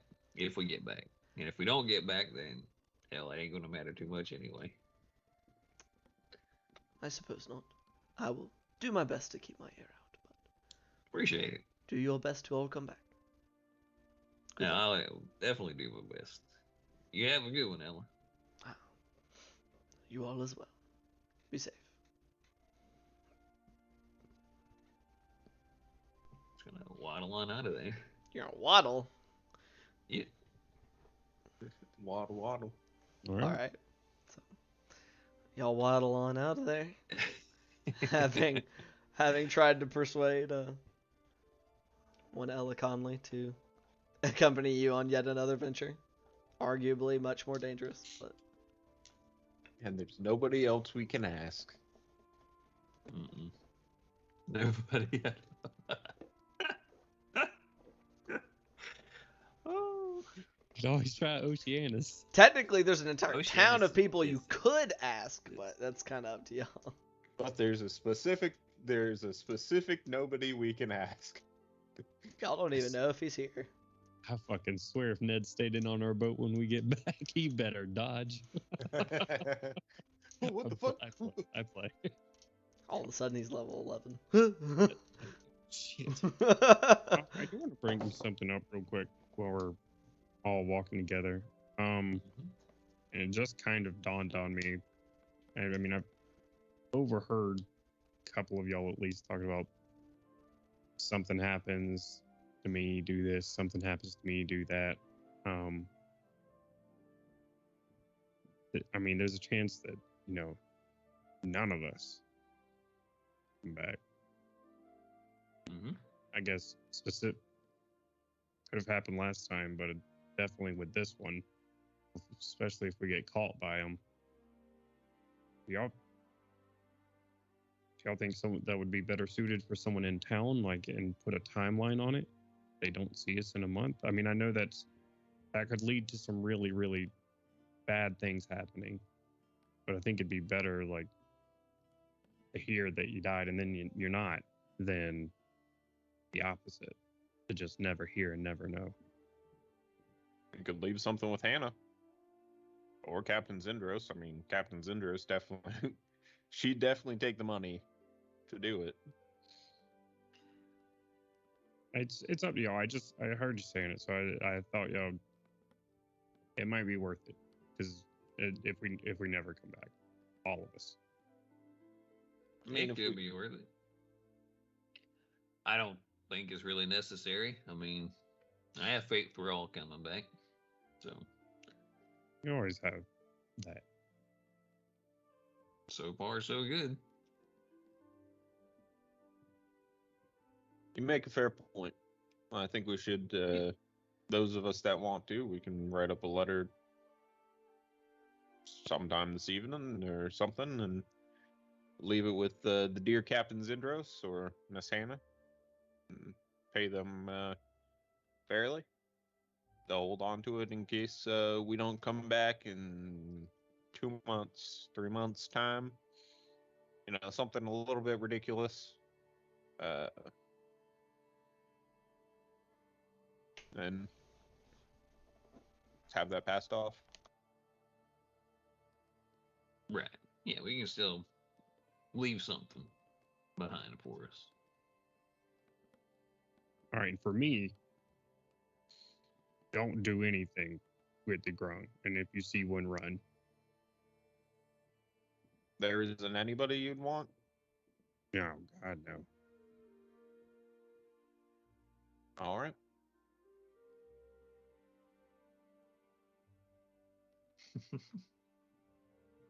Alright, y'all going anywhere to drop off these messages? As far as I know, Julian's off packing and organizing and going. Oh, you over didn't. his You stuff. didn't go to see Ella. Mm-mm. Oh. He's going over his stuff with a fine tooth comb. All right. It's probably in the middle of his like section of the boat with all of his shit laid out on like blankets to be rolled and organized and stuff. I would go back to the ship to write the letter and tell Julian about what we talked about. And the contents of the letter I will write to you and have for you sometime in the next week. Yeah, that's fine. Y'all go do that. I gotta run back to the bookstore real quick. And Glue's gonna take off running. Stop. Yeah. But Alright. with boots of Elvicane. Hey man, don't ask questions. Quiet. Hold on there. All right. There's not gloves of Elvicane. Do we want to leave him off by himself? I mean, he should be fine. He can't cause too much trouble. Well. Yeah, that's the joke. All right. If you think it'll be fine, then go write the letter, and then we should probably go find Captain Zendros. All right. I will slowly make my way towards the bookstore, just not chasing after Glue. Even after what Jakob said, just in case, like, sort of second guessing, like, does get a lot of strange looks, and he's a small fella. I should better go make sure something doesn't happen. All right, so you're following him to the bookstore? Yep. Even though Gloob's like only 3 inches shorter than me. All right. So Are you running after me? Nope, I'm just walking there. Oh, okay, I was about to say, Gloob is like childlike in the sense that when I say I'll be right back, he does that fucking thing where he's like pull out fucking sprints to where he's going. Yeah. All right. So, you haul ass, you slowly follow after him. Yeah. Eventually making it, Gloob, you arrive to the bookstore first. Oh, shit. I don't know why I did that. Hey, we were just in here. But I thought about something. Yeah. I want any books that you may have on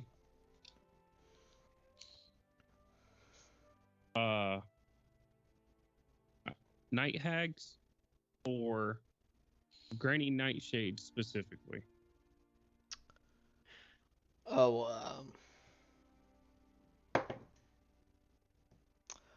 I don't know if that'd be your wide friend. He was looking for something kind of like that. Yeah, because you're not tall, so you're not just a big guy. You're just wide. He was looking for kind of some of the kind of myths and stuff too, but like I told you, I mean there might be some storybooks.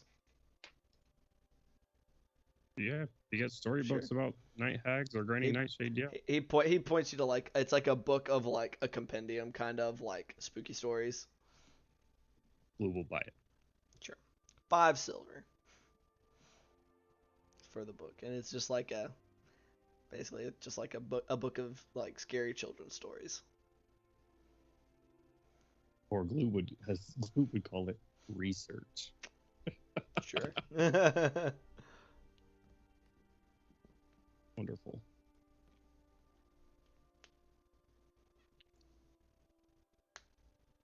Just gonna leave it as spooky stories for right now, I guess. Sure. I'll crack it open and hang out in here for a moment just to see if there's anything that catches me like really instantly. Sure. Roll an investigation check.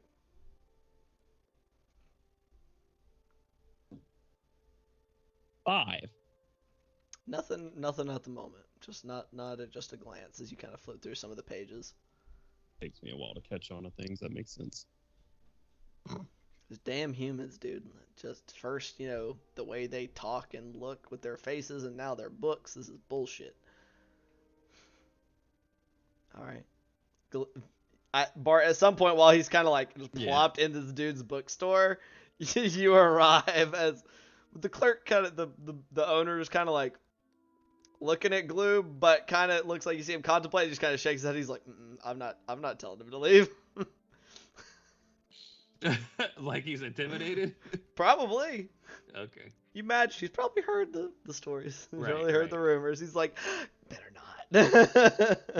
Well, Better I not. just imagine Gloop's probably like sitting like crisscross applesauce in the floor, like in the corner somewhere, Yeah. looking through a children's book. Yep. There are pictures. Oh, hell yeah. Do I see her? Do I find her? Do I You see rolled a picture of her? 5. No. Shit. All right. Is there anything that y'all would like to do? Yeah. Hey, Bart. Hey, how you doing? You find what you're looking for? Just not really. I was looking for, well, I was looking for like stuff on Granny Nightshade.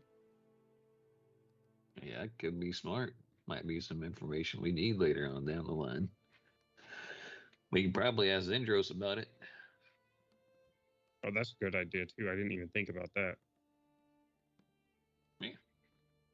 Not too far away from here. We can sneak on in before heading back. Or did everyone want to give Zendros their letters and whatnot? I think they were writing them or they were going to write them. They haven't written them quite yet. All right. Well, we could wait to do it then if you wanted to. Sure. What are you doing here? I was going to make sure you didn't get into any trouble. A lot of people looking at us fishy. I didn't want them to get the wrong idea. That's fair. Okay, I'll close up the book and throw it in the bag of holding. All right. As y'all exit and make your way back down to your friends, kind of walking along, y'all are sat inspecting your equipment / writing just in case death letters. In case of death, send to immediate next of kin. As y'all are walking your way down, Bart, oddly enough, you notice a bird perched on top of one of the buildings near y'all that looks like a bird of prey and has weird like runic markings like as part of its feathers, like patterned, and it seems to be watching you. And as you notice it, it notices you noticing it and flaps away. And on that note, Okay. we will go ahead and take our break. No. So- All right. We'll be right back here in just a short little while. Gonna take a quick bio, everybody stand up, stretch your legs, rest your drinks, all that fun stuff. Don't go anywhere. We'll keep it hopefully at about 15-20 minutes. We seem to really struggle with that timeline, but by God, I'll keep trying. We'll be back here shortly to continue with the second half of our session. So see you guys here in a bit. Bye! And hello, everybody. Welcome back for our second half of this Ghost of Saltmarsh session. Good stuff. Well, I don't know why. Rail like 6 lines of coke. So, hey, you gotta do what you gotta do to DM, you know. All of a sudden, DM comes back Woo! let's get the Saltmarsh going. Come on. Pupils are just like fucking the size, like outside of my eyes, like. Time to roleplay Anders. Let's fucking go. do it.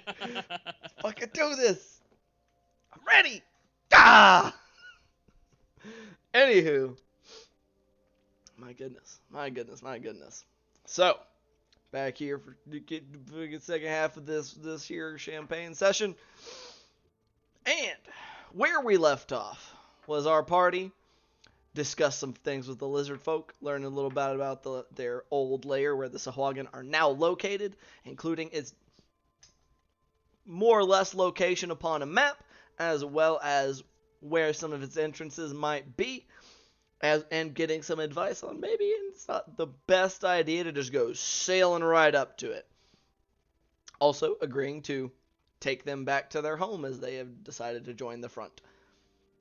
After doing so, they exited Anders Solmar's estate, and went on a shopping spree of absolutely fantastical and interesting items, including climbing gear, smut, children's stories, medicinal herbs, and things of that nature. String! Shovels. Shovels is fucking weird. The most exciting. But we went through all of that stuff. Got it. You know, you gotta do what you gotta do. Got food. You gotta eat. Adventurers gotta eat. Adventurers gotta have things to adventure with. So they also had the fairly fatalistic conversation of, well, just in case none of us make it back, let's leave some just in case letters behind with maybe Zendros or Hannah back at the snapping line to make sure that gets to whatever next of kin each of you may possess, excluding Gloob, because he does not like his tribe very much, or at the very least does not feel like informing them of his demise. So, and we ended off with Gloob acquiring a book of children's stories, Bart coming to find him, and as they left and made their way back towards the boat and their companions, Bart noticed a out-of-place bird of prey with weird kind of runic tribal markings that were part of its plumage. I think that's the right word for birds. Plumage. Which, after having been noticed, and flew away. So, gentlemen, as you will. Yeah, that's it's an interesting situation with that bird. How far away from me was that bird? It was like on like the rooftop across from the bookstore, and when you exited and kind of looked up and saw it, it turned away, just started to fly off. Okay. I'd like to take note of what direction it goes, if that's possible. It just looks like it's just going. It just kind of goes across town, like breaking line of sight with you pretty quickly. Okay. Well, that was kind of weird. That bird was looking right at us, and then when it caught my eye, it sort of left. It just flew off. And of course, that's not a bird that I recognize, right? Roll a nature check for me. 14. 14? I mean, you probably couldn't have named its exact, but you've seen birds of prey. It looked like it could have matched, you know, like the description of a hawk of some kind or in that family. It was Sure. a predator, clearly. Had the hooked beak, talons. Nothing native to this area, though. I mean, maybe, but it definitely it would have stood out even among the others, if nothing else, for its weird like coloration and stuff. Oh, wait, I do have proficiency with nature. Add proficiency to that. So another 3 on top of that. So 17. I mean, Yeah. With a 17, you definitely know that it's more of a forest dwelling. It would probably it looked like it was maybe more of the forest dwelling variety. It's not a like fisher bird or any of the like it's not something that hunts fish. Gotcha. So, and it was looking directly at me. And It was looking at the two of you. It seemed to be, because as y'all walked out, it seemed to be keep an eye on both of you, and then when you noticed it, dipped. Oh yeah, it seemed to be looking at maybe me or you, or maybe the both of us. Somebody might be watching us though.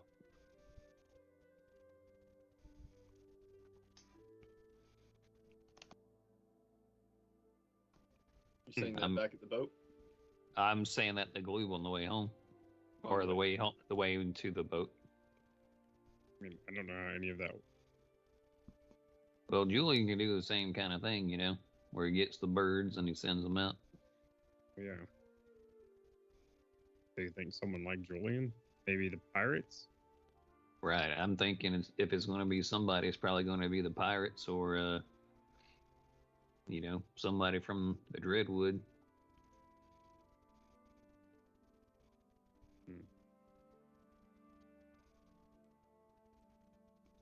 A bird from the Dreadwood, though? It seemed kind of more like a forest bird than a seabird, but I mean, you can kind of make whatever bird you want with that thing that Julian's got, from what I can tell. Right. All right. Wonderful. Awesome. I don't Hey, know what I'm to make of it. yeah, I'm right there with you, buddy. I'll just get back to the boat, let the others know. Make sure everything's squared away. We didn't forget nothing on our list and get ready for having the lizard folk over in the morning and then setting off on this damn trip.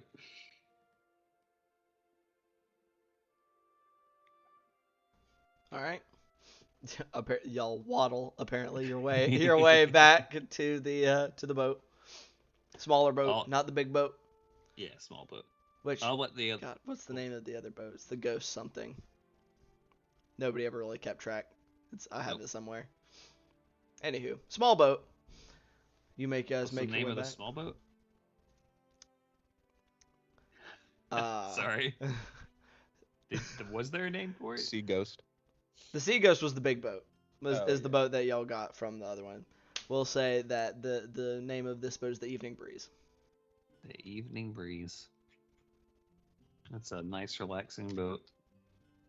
It's gonna get sunk straight to the fucking bottom of the ocean.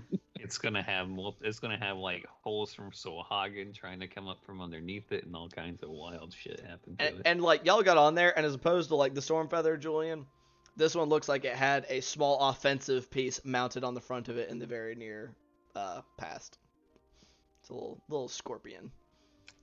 And for those that are not aware, a scorpion is just bigger than a crossbow, smaller than a ballista, and mounted on things. Crossbow. Big crossbow, but not A dire big crossbow, if crossbow. you will. Yeah, kind of dire crossbow. Like it fires javelins, if I believe. Like, whereas then a ballista fires like small trees. Like, so there you go. If anybody needed like size categories of crossbow like implements. All right. The 50 cal of crossbows. if There you will. go. Not a tank.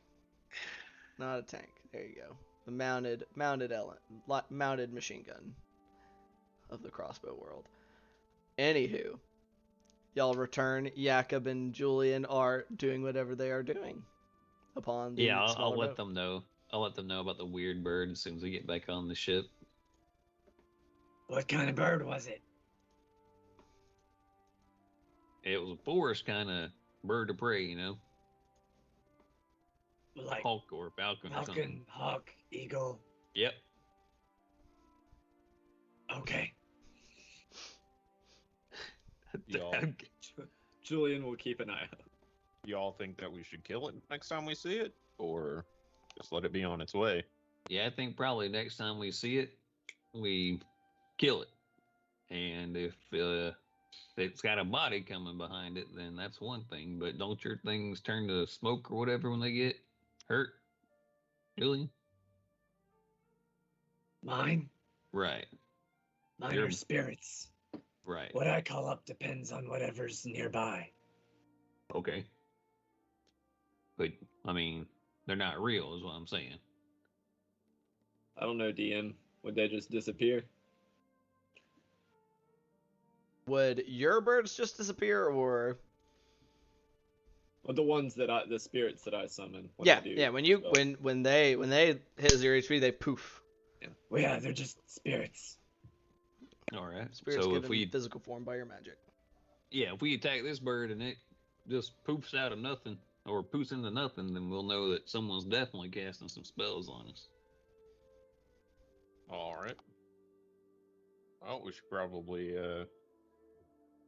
go about our business as normal until we see it again. Yeah, I'll keep an eye out for it.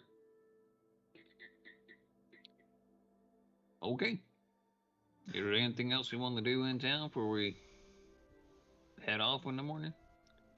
Just send those letters, or have those letters prepared Yeah, to be yeah, sent. yeah. If, you know, Did I- we? Go I ahead. remember some information that I wanted Captain Zindros to look up, so I'm gonna ask her for that as well. All right. All right. Are y'all making your way to the Zendroses then? Yeah. Did we want to take a shot at having a chat with old Galen Primewater?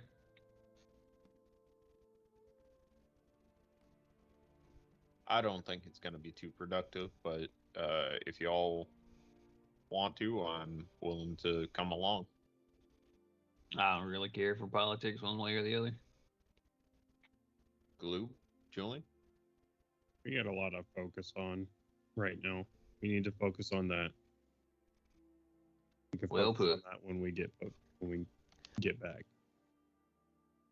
If Anders and Zendros are both working on it, then it's probably in better hands than anything we can do. Alrighty. I will say, let me just make sure.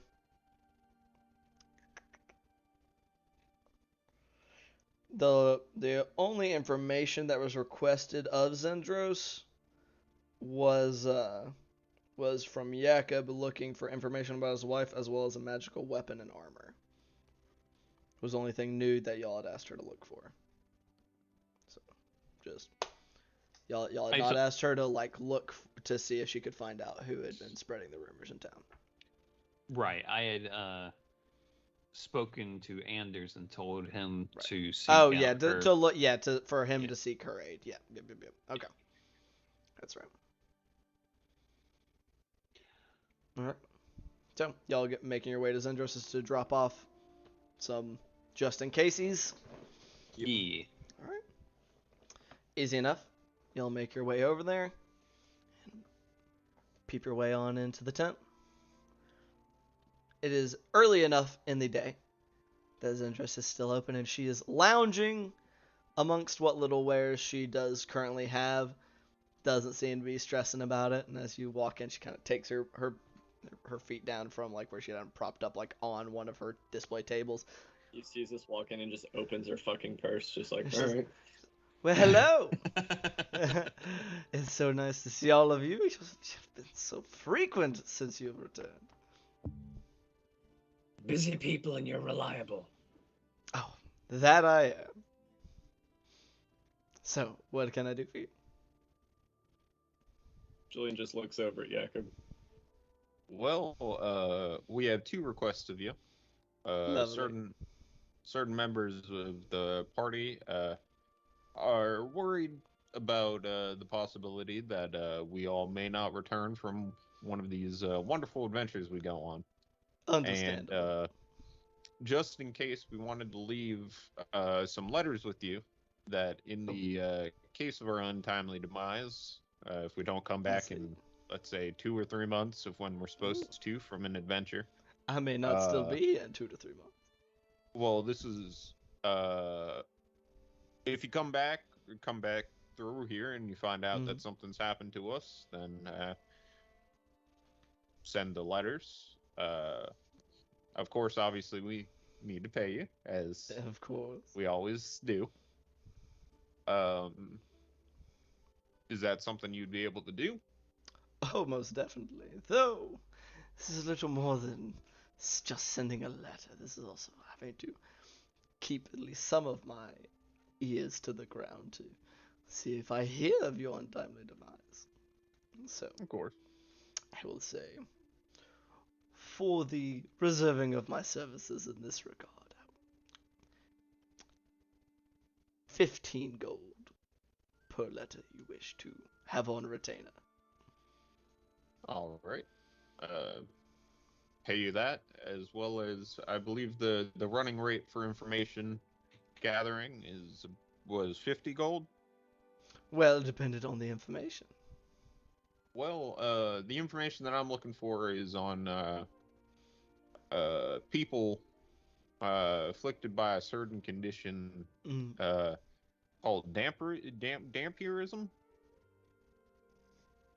It's like vampirism, but different, I think. She thinks for a moment. I can't say that I know anything just off the top of my head, but that doesn't mean I can't look. Well, that would be much appreciated. Of course, whatever details you can share with me that would assist in my search will make it cheaper on your end. So, I mean, quite frankly, you don't have to tell me anything, and I'll just charge you more for my trouble. Unfortunately, I don't know a lot.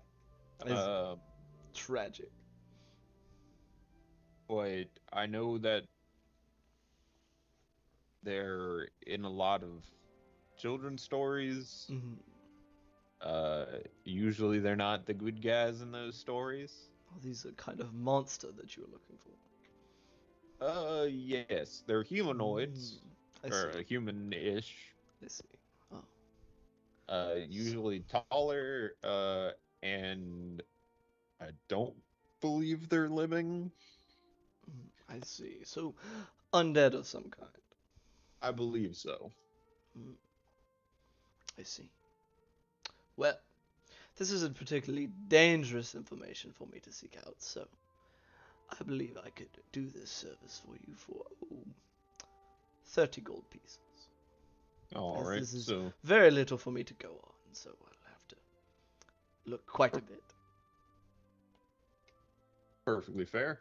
So Very 45 well. in total. Yes, for you anyway. Yeah. All right, well, I'll give you the 45. Pleasure doing business as always. Are there anybody else who would like to retain any of my services, post-mortem or otherwise?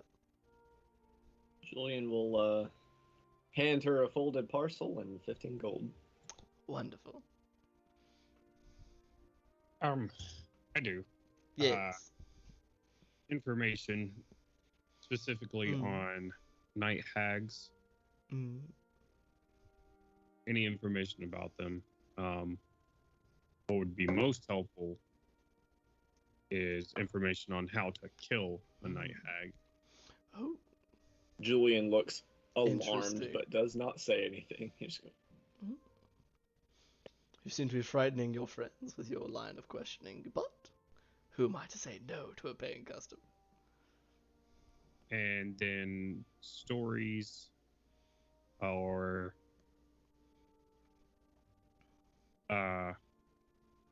accounts of a night hag named Granny Nightshade. Oh, I've In the heard of Dreadwood. her. She is supposed to be very scary. The boogie woman, as you will, of many a story here in Saltmarsh and the surrounding area. Maybe we can stop that. Oh, very ambitious. Well, I believe that I can be on the lookout. Easily enough. Once more, this is not particularly dangerous information, but yours is a bit more specific. I have a little more knowledge in that area of the hag type. So for your information, we'll say I can look for such things for 20 gold pieces. All right. And then witness accounts. Anybody that has seen her or dealt with her, made deals with her. Interesting. She seems to have an affinity for the beast-like, if that helps you out in that search. For what? I'm sorry? The beast-like. For the beast, like I see. Interesting. I believe that can be included as part of my fee. It's part of the gathering of information about the specific entity. Now, of course, if I run into anything that may be a little more hazardous, well... Then do it. For taking more dangerous risks in gathering this information, sticking my neck out. An additional 15 gold pieces for no restraint.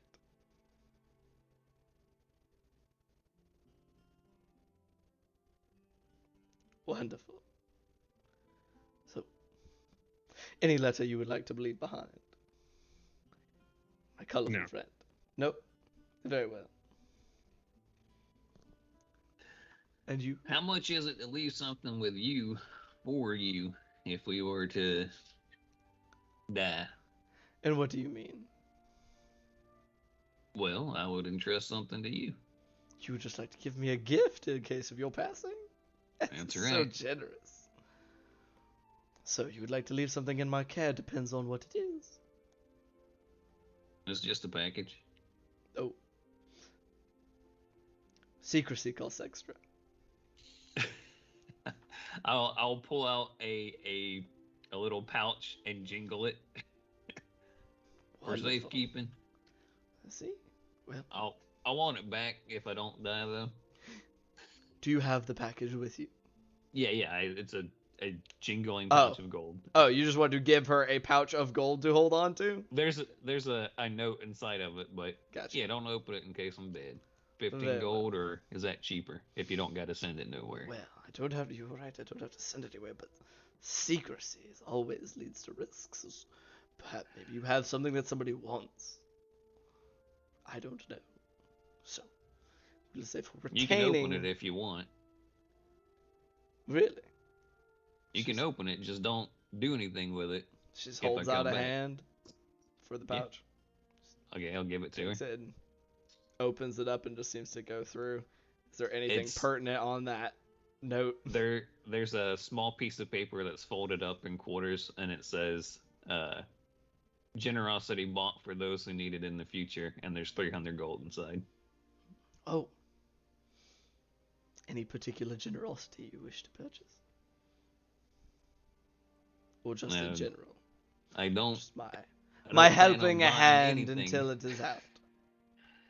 I trust for you to use your own generosity in the Oh. best way that you know how to do it, and in the way that you think that I might, as a Very man well. of a halfling of Sir Allalee's grace. I see. Well, I believe that I can hold on to this for you. And let's see. As it is not, well, a simple 5 gold retainer for taking up my space will do just fine. Sure, that sounds pretty fair for shelf space. Wonderful. Any letters for you, my dear? Mm. No. Well, is there anything else I can do for you, gentlemen? I don't believe so. No. Well, always a pleasure doing business with you. Same to you. And be sure to come back. I would hate to lose such consistent customers. All right, Good luck. appreciate it. As y'all exit, she settles herself back down, unless you're not exiting, Gloob. I was gonna ask the group, how much do you think she'd charge to come and find us if we went missing?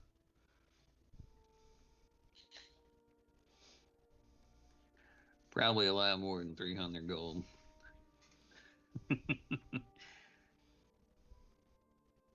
You can ask her if you want. I'm sure the question don't cost anything. Or does I'm it? not sure in that shop.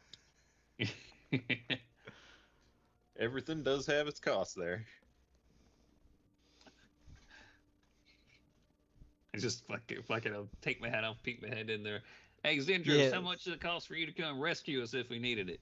Oh, I do not provide such a service as that. Yep. And they didn't think so. You have a good day. Of course. Yeah, you heard her. He ain't gonna come. That's fair. That's more of our job. Bart, Mm-hmm. you don't have anybody to send a letter to? No family back home, or Yeah, I somebody got that's gone plenty of missing? family. Yeah, Why- I got some brothers and sisters back at home. I mean, won't they miss you if they don't know? Oh, I bet they're Where missing you're me at. plenty right now.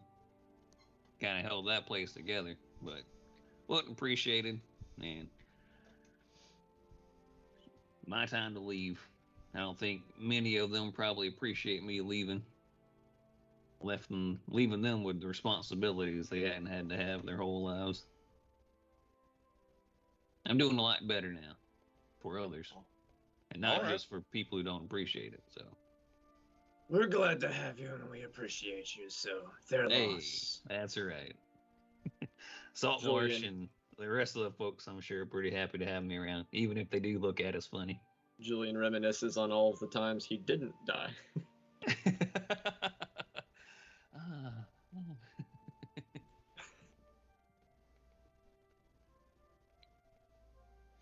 Alrighty. And what, may I ask, would you fellas like to do next?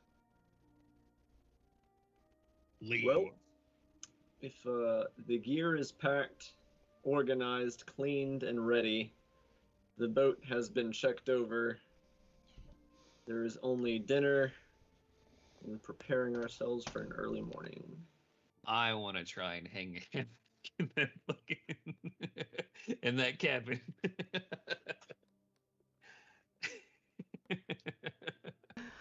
All right. I will assist in hanging the hammock because I do actually want to talk to Bart. All right. So y'all make your way back to the to the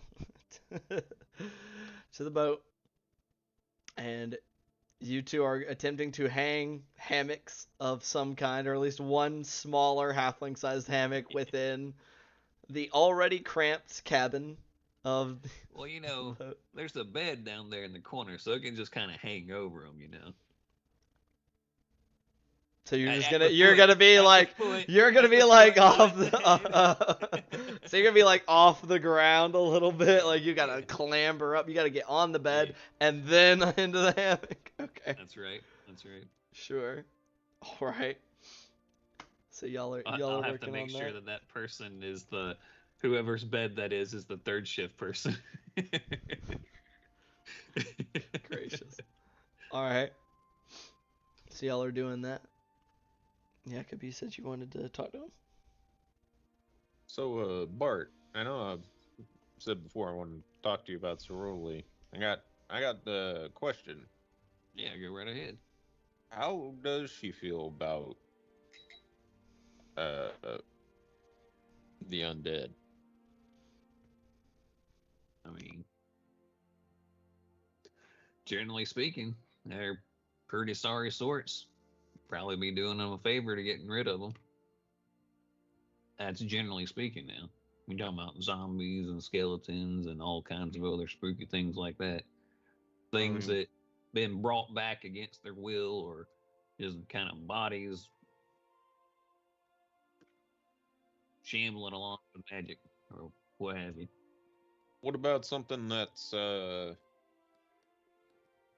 like conscious about like what it's doing and it's deciding to do what it's doing? I mean, it ain't hurting nobody. Who cares? It's fine. Just lizard folk, undead, halflings, humans. They ain't hurting nobody. It's not suffering, causing no grief. I don't see why not. Why they'd not have just the biggest ticket as anyone else to have a happy life or unlife. Well, thanks for clearing that up for me. Seems like Ceroli is pretty nice to everybody, I guess. Yeah, I mean, I gotta be honest with you. There's a lot of I know a little bit about quite a few religions out there, and obviously I prefer halfling religions. But one of the things you'll find if you start looking at some of the halfling faiths is that I mean they don't. There's not a whole lot of hate in there or justify this way or that way. We try to do right by others. Justice, sure, but not too much zeal, if that makes sense. No, that does make some sense. Never been really around too much zeal in my life before. So I just kind of give, Jakob like, yeah, if you say so, buddy, kind of look.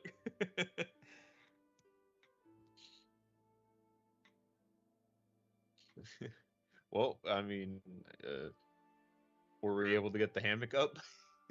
Oh, do I need to roll something for that? Hammock check. Go. Let's see. Well, this would be kind of like a Tinker's Tools kind of thing. So give me just Jakob more than has the strength. So just to get it just right to fit it in the cramped space, give me a straight dex check. Straight dex check. Since you're getting assistant with advantage. Yeah. 14. It's up there. It's up there. It's up there. If we hit something, I'm falling on whoever's taking third watch. Yeah, if there's like any heavy weather, it may not stay up. You kind of got it. The way you've got it hooked up, it's not really like the nice thing is hammocks are meant to be put in places that beds shouldn't be. So you got that going for you, but it's up there. You just fall into my bed and I just roll over, put an arm over you. Oh my. Just hope I'm not wearing half plate when I do it. Oh, I no. hope none of y'all are sleeping armored. Like, Jesus Christ.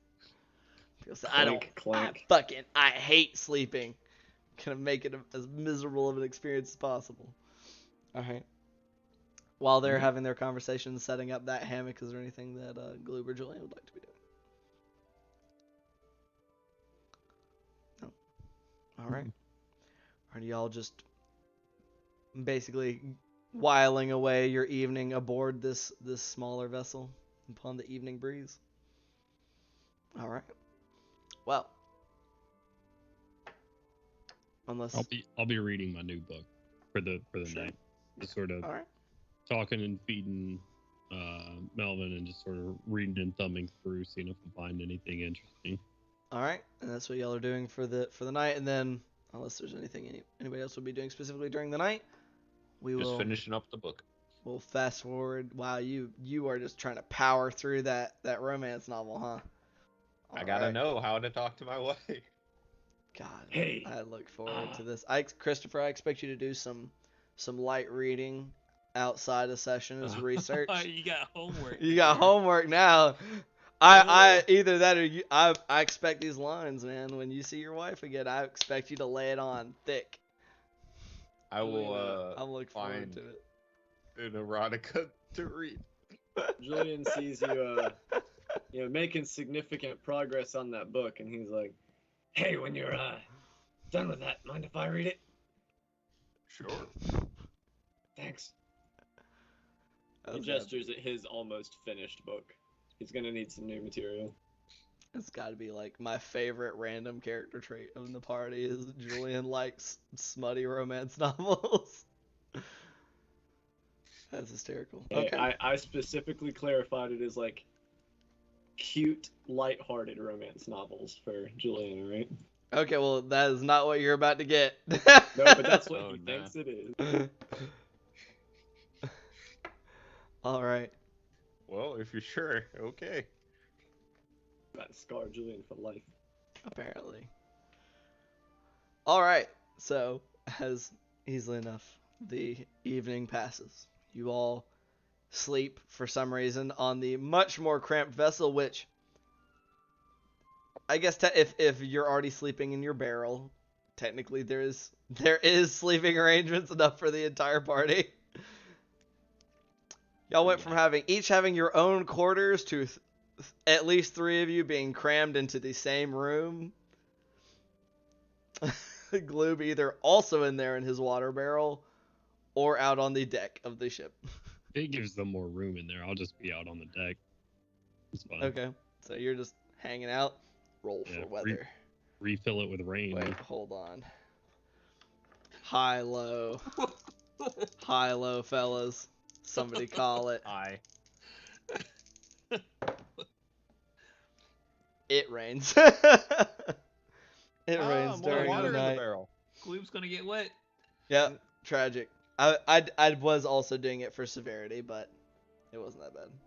I would, wherever Gloob sets up, I would attempt to, like, strap down the barrel to make sure if something happened that it would not be going overboard. Just roll off. Woo! across the And board.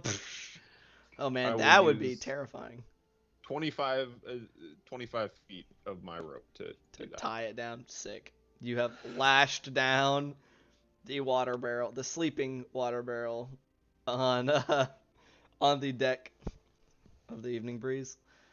But so you all pass your night. Gloob, it's about the same. Everybody else a little less comfortable before coming to the morning as early as you would like. Yeet. So Early start for Julian. Start getting the boat ready to go.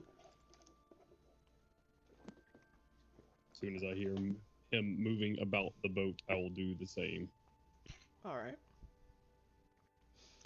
So y'all come to wakefulness. Not too long after y'all all wake up.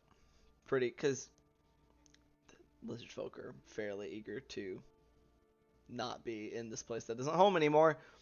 They come walking up, seeing kind of like, while they've been in town for a while, it looked like they still haven't gotten out and about very much, so some people still kind of giving them a bit of a wide berth. But the guards some of the guards kind of call out to y'all when they say, they're like, the lizard folk dignitaries coming with you. That's right. Just wave them through, and they approach y'all's small boat. Y'all are all there. It's not much, but she'll get us there. They kind of look around, and Crushnail is... It'll get us there. Very well.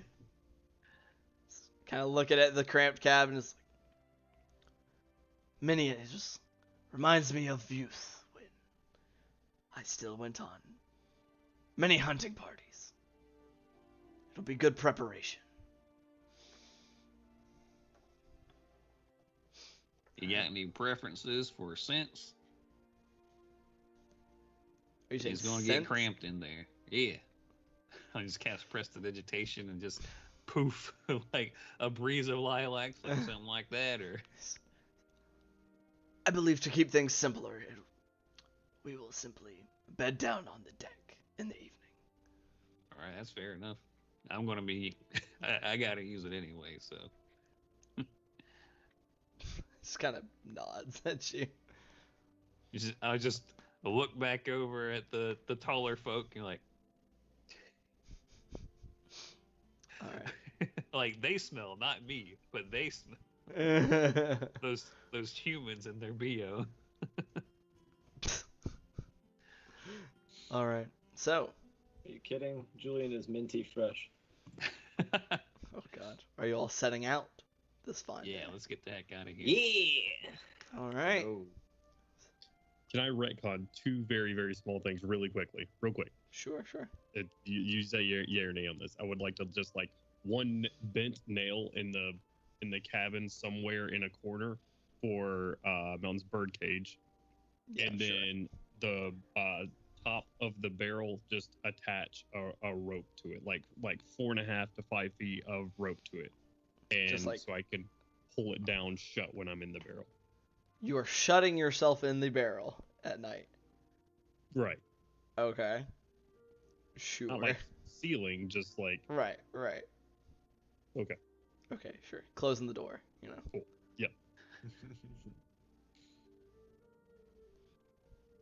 Are you fully amphibious? Mhm. You can just breathe underwater? Okay. Alright, sick. It's like All right, occurred to me, sick. I was like that could be bad. Pull it. You accidentally pull it a little too tightly closed one night. You can't get it back open. No, I can breathe air and water. Okay, all right. I thought so, but I just wanted to double check. All right, yeah. Both of those things are easy enough to do. The rope very quickly, like multiple feet of rope, is dangling in the water with you. Yep. Very quickly soaks. Yeah. A No, very, that's very, fine. It's very something wet like rope. hold on to while I'm sleeping. You're just kinda, That's now. Are That's you like now a poison bat? rope. are you like a bat frog? You hold on like- to while you're I'm like a tree frog, but yeah.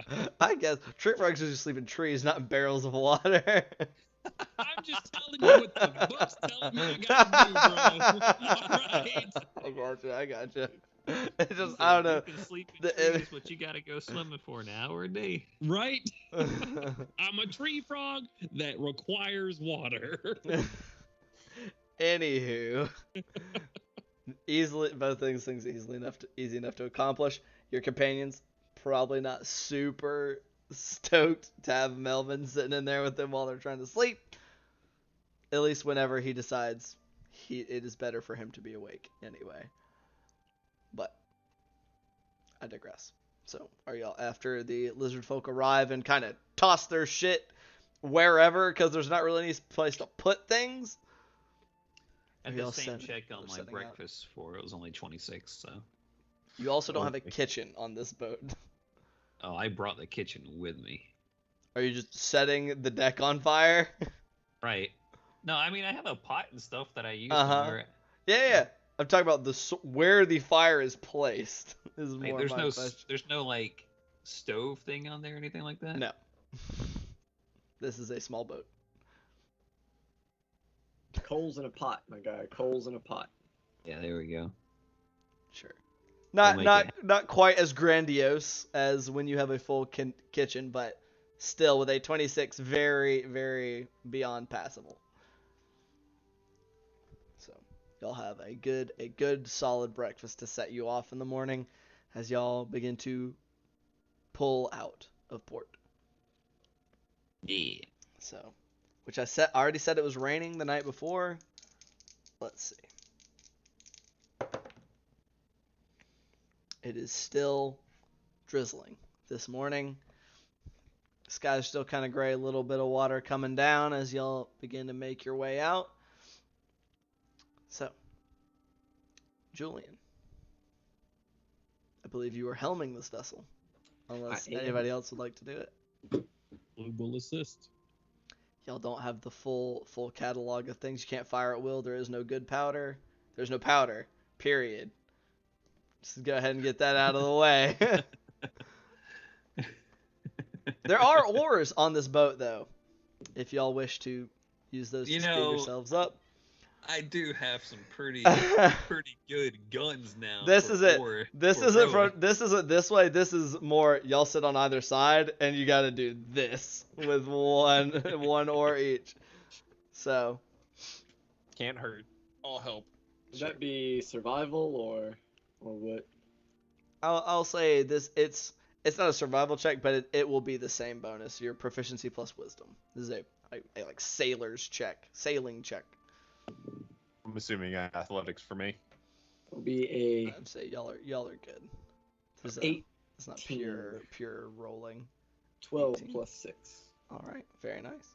So, as y'all begin to pull out of the harbor, or pull out of the port, it's not much of a harbor. It's kind of a harbor. It's kind of like a little thing going on there. So as you pull out of the harbor and the docks of Saltmarsh and begin your first day of travel, let's see here. I can go to the journey on the ocean. All I am right. going to keep a lookout for any non-seagull looking birds out there Sure. Go ahead and roll a perception check for me. with advantage. You got the item. Ooh. I don't know what it is with that number today, but it seems to be the one that keeps coming up. 26 again. 26. As you guys pull out of port, you don't seem to notice much anything as you pull out. You look around. You don't see the bird from the day before. Gotcha. Okay. Anyway. Alrighty. Y'all make your way on out and begin your day of travel. So, y'all know from previous experience, this boat is a little slower than the larger vessel. Y'all are covering not quite the distance that you were previously, especially depending on whether you stop when you in the evening, and considering how small your crew is and your lack of experience, I'm kind of assuming that is the case. Right. So y'all's travel pace is going to be a bit slower. Previously, y'all got there in about 3 days. Y'all are going to be doing the 3 days, and then a little bit into the 4th day is when y'all will arrive. So not quite 4 days of travel. So, If it continues to rain, I will sleep out on the deck with the lizard folk and give them at least some shelter from the rain with a casting of tiny hut on the deck of the ship. Alright. It's already kind of like down to just drizzling. Throughout the rest of the day, it does seem to kind of clear up. But unless there's anything any of you would like to do during your first day at sea, we will move on If at any point you all would like to stop me and do something, just say. Just kind of. Oh, go ahead, Julian. Oh, I was gonna say, throughout the days of travel, both this one and going forward, if we get any like easier moments of sailing, he would take the time to try and get some supplementary fish to ease up on the consumption of supplies and kind of help out with meals. Easy enough to do. The weather isn't too terrible. Y'all are staying closer to the coast. As is the goal. This isn't a super deep water boat. You wouldn't want to go too deep in it anyway. But keeping along the coast to or at least relatively close to the coast to get to the lizard folk lair, the entrance, at least. Which, out of curiosity, are y'all trying to take this boat up the river to the lizard folk lair, or just kind of towards that beach? I hadn't really thought about it. What would you prefer to do? If we're going to leave the boat there, It's should we entirely leave up it? to you guys. Should we leave it at the actual stronghold, Probably Or- won't be. or should we just take the boat out for like another day or two, and then go a little bit more west and try to anchor the boat someplace, just leaving it by itself before we continue the rest of the way on foot? Rather not cost Ida her boat is my thing. I'd rather us just park it at the Okay. Well, then- stronghold and then walk from there. But that's my thoughts. I guess we probably would try to take it upriver then. Sure. Unless that's like a stupid idea. That's Yeah, I don't up know to how you. dumb of an idea is that. Like, is this a fine river we can get up to the stronghold a-okay physically? Like, Yeah, it'll fit. I mean, it's like Okay. this river isn't tiny. It's not a little one. Like this, it goes through I- and is a lot of the source of the wet within the Hull marshes. Right, we'd probably consult Crushnail over whether or not the ship could make it feasibly. Yeah, he would inform you that it would fit. They don't really have accommodations for a vessel this large. Like within they have like a little area where they can take smaller boats, but this would be a little outside of that, so it would just be in the river. But Just don't let Bullywug steal it. We should be good. I'm actually not entirely sure how smart bullywugs are. I don't know if they could. They might try, and I'm sure that's all it would take to sink it. You will try. They're actually a little smarter than I thought. A little smarter than I gave them credit for. All right. Especially the Royals, man. Whew, they got some brain power on them. All right. So, plan is to take it up it towards kind of park it outside the current lizard folk stronghold. All right. So, day 1 passes with, like as I said, the weather kind of waning as time goes on.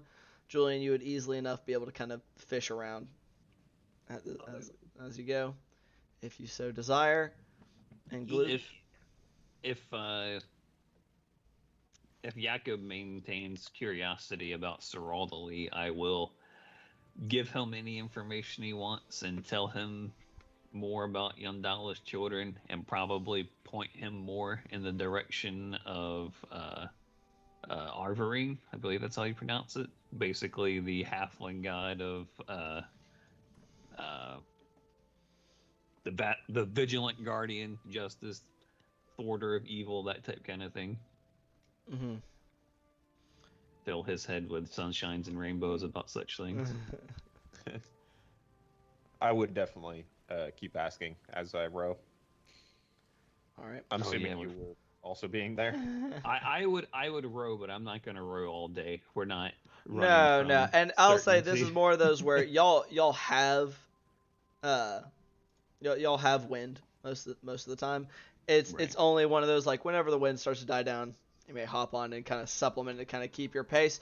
And Kroshnil has Druzak and Oshaku take turns as well. Yes. He puts them on the oars every now and then, because if you recall, they were kind of in trouble the last time they were around, so still Yeah. kind of serving some penance through the means of physical labor.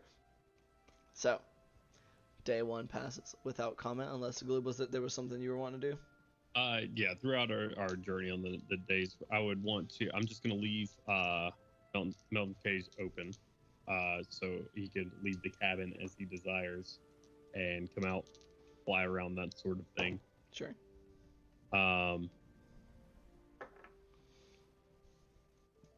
Shit. God damn it, forgot. Oh, I will still follow Julian around the boat. For any time he's actively doing stuff around the boat, I will follow him around and see if it's anything different, especially if it's something new. Go over it and just keep learning, and assist in any way I can do with that. Okay. And then third thing, when like the lizard folk go to sleep, did you say Crossnow had a walking stick, right? He's rather old, he had a walking stick. No. That was a different guy. There was a Soriv, which was the queen's advisor, was really elderly. Okay. Crossnow is clearly like a good bit older than both Druzak and Oshraku, but is in much more of like fit to fight shape. Gotcha. In that case, while they sleep, I'll just move around their packs and stuff like that to places they didn't leave them. You son of a bitch. Okay. So we'll go in order here. Melvin is hanging out. He's not like he's used to being on boats, so being able to kind of flap about, he doesn't really go far besides kind of hopping around from perches and yelling at people from time to time with a weird mixture of ocean-based profanity as well as kitchen-based profanity. It's kind of mixed in there. Wonderful. I'm gonna have Gordon Ramsay the bird. Sure. It's not a bad idea. We'll give somebody awaken him. That's it. That's all you gotta do. Somebody awaken the bird. So for following Julian around and just doing your best to kind of retain that information and everything, I want you to roll a d20 plus proficiency plus intelligence. Can he roll that at advantage since Julian would be actively trying to do things in such a way? If you're actively trying to teach him, go ahead and roll that at advantage for me. Okay, you said proficiency plus intelligence? Correct. Okay, that's just plus proficiency then. Okay. Glad you get proficiency with it then. But I rolled natural 18, so 21. Very nice. Nice. Like I said, it's almost odd how, despite your previous attempts kind of going face first, like it just seems to come easy for some reason. Like even if it wasn't already there, it just feels a lot more natural. Awesome. Now to start learning some actual sailing terms. Oh boy, you're gonna be like Travis. The fucking Yep, get the pretty folder. much. All right, that'll be sick. Anywho. And then lastly, of course, nefarious deeds. Roll me a stealth check. Okay. And a sleight of hand check. You're trying to do this unnoticed. 26 on the stealth. Jesus Christ. And then sleight of hand, not as good. 16 on the sleight of hand. I think you're probably fine, but let me just make sure. I for some reason doubt. I rolled at advantage 15 and a natural 20 for my perception check. Can I give him advantage on sleight of hand checks as well? How? By keeping their attention while he's fucking around. They're with asleep. Shit. Oh, Yeah, while they're sleeping. Yeah. Okay. I thought he was doing this while they were asleep. Okay, No, my misunderstanding. The things that of I'm the doing, just to situation. kind of give an idea, when they go to sleep and they like put their pack on one side, they go to sleep. All I want to do is like take their pack and move it like to the other side of them, so that like minor things, like things that Oshraku and Druzak may not even notice, but that Kroshnil like definitely would, like that's definitely on the other side. It's giving a lot of credit very, to very Kroshnil. subtle, harmless things. Yes. All right. Well, you do seem to, as everybody's kind of getting ready for bed, and maybe some those are getting ready to take watches and stuff, maybe during your watch, whatever you prefer, really. I'm assuming y'all are taking watches. Y'all don't have to, but The DM's like, no, y'all don't gotta. But I mean, yeah, if you would like, by all means. Yeah, during your watch, we'll say you do this, and you do so easily enough. Like Oshiraku's like using his pack as a pillow, but he has some of his other stuff around, and so you're able to kind of mischievously move some of their belongings about in the night. And also worth commenting on, I'm sorry, during the day, y'all do, as you move out, y'all pass initial like sentries that y'all have seen previously, some of which are underneath the water, some of which seem to be patrolling ships, and y'all see a couple such things a little farther out on the horizon during the day as you travel. Like you see active evidence of the defensive efforts of trying to make sure the Sahuagin are not making their way in. That's right. We did see merfolk last time, right? Correct. Like a patrol of merfolk. Do we see merfolk again? Roll perception check for me. Y'all are exiting instead of entering this time.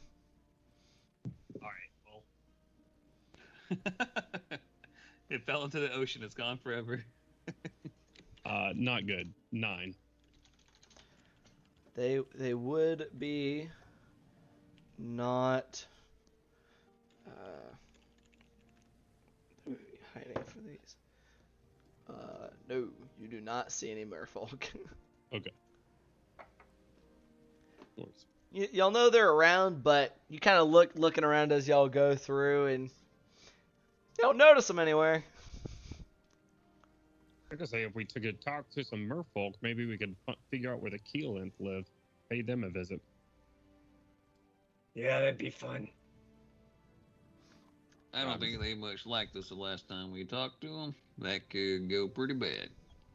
I don't know. They seem trying to stay out of everything, but they may not be able to stay out of it. If we give them an update on the scenario and everything. Oh, yeah, And for that sure. dickhead can't be in control of everything, right? Like, there's got to be someone above him. And just to clarify, because I know y'all are saying Keelanth, because I fucked it up over and over again, they are Coalanth. Coalanth. Yeah. Sorry. I know I called them Keelanth for like 3 sessions straight. That was incorrect. I don't know why I did that to myself, but for whatever reason, that was in my head. How'd you say it was pronounced? Coalanth? Bart? Oh, yeah. Coalanth. Coalanth. All right. You said we're in Keeland. I'm mixing up the two. Coalanth.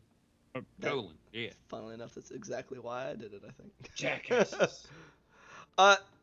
I like that one better. Bart, or unwarned. not Bart, Gloob, roll me just a straight intelligence check. Oh, shit. Oh, yeah, I just said it. +0. Natural fucking 20. You No. just as you're talking about maybe finding out where they are to pay them a visit, you go, that is definitely somewhere underwater. Yeah. Okay. Me and Yeah. no, I think we have a couple of potions of water breathing, right? And me If and y'all Julie still don't if need you it. still have them. I think I actually popped it when we were swimming. Oh, really? Damn. Mm-hmm. I think he did just in a fit of panic. And yeah, I just say that in regards to that the that you had been told the merfolk were the one that brought them in, so Right. definitely somewhere underwater, within the ocean. Just Damn. make sure that is being thought about. For sure. I can hold my breath for a whole minute. You can hold your breath. You can hold your breath for a while, actually. You can hold your breath for like a number of minutes equal to like 1 plus your con like mod. your con mod. So you can hold your breath for like 5 minutes. Like it's insane. Jesus Christ. Yeah. Yeah. Yep. You can hold your breath for a while, but you can also sink really far in 5 minutes in plate armor. That is true. Which, I mean, I guess if you're trying to get to the bottom of the ocean, that might help your speed. Yeah. It's the getting back up part. Yeah. That's when you cast water walking. You just... I guess. Your Yeah. lungs explode. Yeah. And your the veins in your brain think- just kind of I don't know if we're doing quite that level of realism in Dungeons and Dragons. Just saying. I don't know anyone personally who can hold their breath for 3 or 4 minutes. Ocean's either. only 40 feet deep in Greyhawk.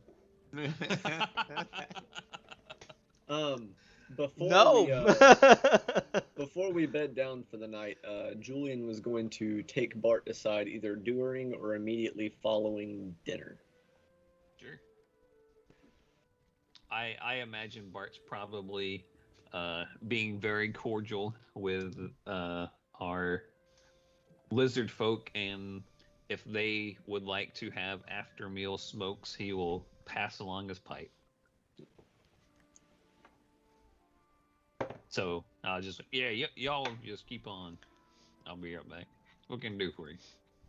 Oh, it's not like he's not like taking you aside okay. from other people, just kind of like talking to you probably sometime during or after dinner. So I was curious about what rites or prayers would be appropriate for Cerolali. I figure she's saved my ass enough at this point. I owe her a little bit of attention in my evening prayers. I mean, That's fun. Cerolali's got some pretty basic tenets. Don't lie to people. Treat them with kindness. And don't be a jackass in general. She's how to pay her homage. He gestures at the wooden case holding all his other figurines for the gods he worships.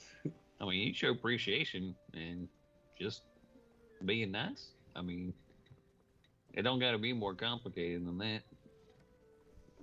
Oh. All right. I mean, you can volunteer to swap the deck or whatever the case may be. Just be cordial to others. Maybe when we get back to Saltmarsh, don't judge people too harshly. There's no prayers or anything, though? He says, with a really weird look. I mean, the Halfling Pantheon, Yondalis children, they're not all about being way over these crazy things off in the distance that are lording over your every move. They're kind of like cousins that you got looking out for you. Powerful cousins, but... Julian gets a distant look while he's being cousins to a god. What a concept. I mean, it's all in the family. It'll be all right. You just got to make sure that you do right by them. Same way you'd want to do right by any other member of your family, right? Bart, well, thanks, I think. I mean, I guess if you wanted to make a prayer, I mean, one prayer is just as good as any other. Just say, hey, thanks. I'll do good. That's easy enough. Religion don't gotta be hard.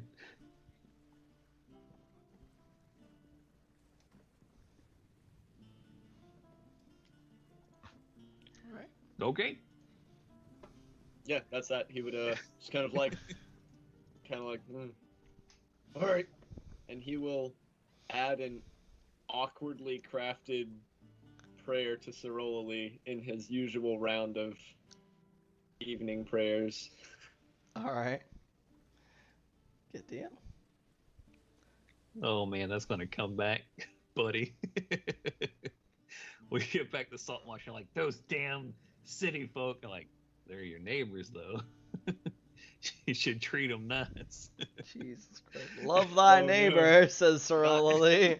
Not character growth, whatever will I do. Okay. Oh, God. All right, so ending after some weird rewinding of our first evening, but Gloob does go through and fuck with their bags. And we come into our second day. Let's see if they notice, because why not?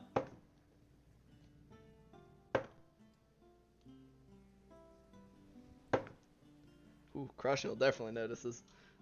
The other two, they kind of notice, but just kind of they just shrug. Crushing looks at him for a little bit longer, and just kind of, but doesn't really comment on it other than that. and we move into our second day. If there's anything specifically that anybody would like to do, speak now or forever hold your peace. Later in the day, I would be reading the histories with the stuff about Dragonborns. Okay, so you're I just assume reading will through. take a lot longer because histories are never really fun to read. Yeah, roll an investigation check for me, since you're specifically trying to find the parts that have stuff mention of Dragonborn in them. 14. 14. Out of curiosity, what are you looking for specifically, or are you looking for anything specific? I mean, I don't know anything about Dragonborn, so just information about them. Okay. But I mean, hey, reading about histories doesn't hurt either. It is horribly boring. But with a 14, it's not terrible. You are able to find you start to kind of find information about Dragonborn. You know that if, generally speaking, they are found much farther to the north. Some tribes do seem to reside within Keeland. Some do not. Most do not, anyway. Most mentions of the Dragonborn that you find in there are from outside of Keeland themselves. You know that the ones that are mentioned from being within Keeland are tribal in nature. Alright. And that is where you get with a 14 for the days. You're just starting to get a little bit of something. You're starting to find your way after kind of having to flip through a lot of pages. A lot of like really little text, so you're just kind of a bitch to get through. Anything anybody else would like to be doing? I'll probably be burning a couple of restorations per day to help old buddy Yak about. Sure. Easily enough done. And I'll try to give our lesser esteemed lizard folk, if we lose wind at any time, give them a couple of casts of Emboldening Bond to get on the road a little bit better. Sure. Done. Easily Like enough. They little just... little 20-minute buff. A couple of pops on it. And that it is appreciated. They definitely seem to be a little less winded, as it were, after their shifts on the oars that day. Oh yeah, Julian gets the book after the first day as well. Julian, you if you begin to read that book at any point during the day, not the same. Are you telling me it's not a cute, adorable romance novel? Nope. That is smut. Where'd my percent dice go? This is even better. He said, "How could I have been so blind?" Yeah. It's gonna be giving some interesting looks over there to like... He said, it's like, whoa. I don't know if this is quite my speed, but thank you anyway. It really picks up in the second half. Nope, we're good. I rolled to see how much you liked it, and it was a 12 out of 100. Woo! Not a fan of the steamy literature. It made him incredibly uncomfortable. Who knew? Julian is a Bit of a prude. yeah, a bit of a prude. You end up in one of those situations He's to where fanning you like himself. you visualize the people that you see My repeatedly, so you're just like imagining Yakov as like, oh, okay, here's the Yakov. He's gonna be like this nice, really charming. Oh dear God, no, thank you. Oh my! We'll politely place it in the bag of holding without really saying One of the It does not deserve oxygen. the last lines you read is just like, as the oil poured over his rippling muscles, they began, and then you just like, nope, Anyone nope, paying attention I'm out of sees, here. like, anyone paying attention I'm at some done. point just sees like a I'm done. physical recoil. I'm good. I'm good. You don't know. You don't know where they were going with that oil, but you didn't want to find out. All right. You return the smut. I rolled for it. It did not go. Roll for smut. In All any right. case. Is there anything else anybody would like to do during the second day? Oh, did the lizard smoke as well? Lizard folk smoke. Crushnil did, but the other two did not. Okay, fair enough. That's fine. And it was kind of awkward because his big toothy mouth. It's kind of like That's okay. there's a little bit of nicks in your pipe stem, It's fine. He has a character. but he's kind of makes a few comments on not quite the same as what they have back in the swamp, but seems all right. All right. We'll pass into the third day of travel. Yeah. If there's anything any of you would like to do on day number 3. I think we do some boating, Some boating. Makes sense. I thought I wasn't sure. I thought y'all might just kind of drift. See what happened. All right. William threatens a union strike, takes the day off. Come on. I've probably combed through most of the spooky stories at this point. Sure.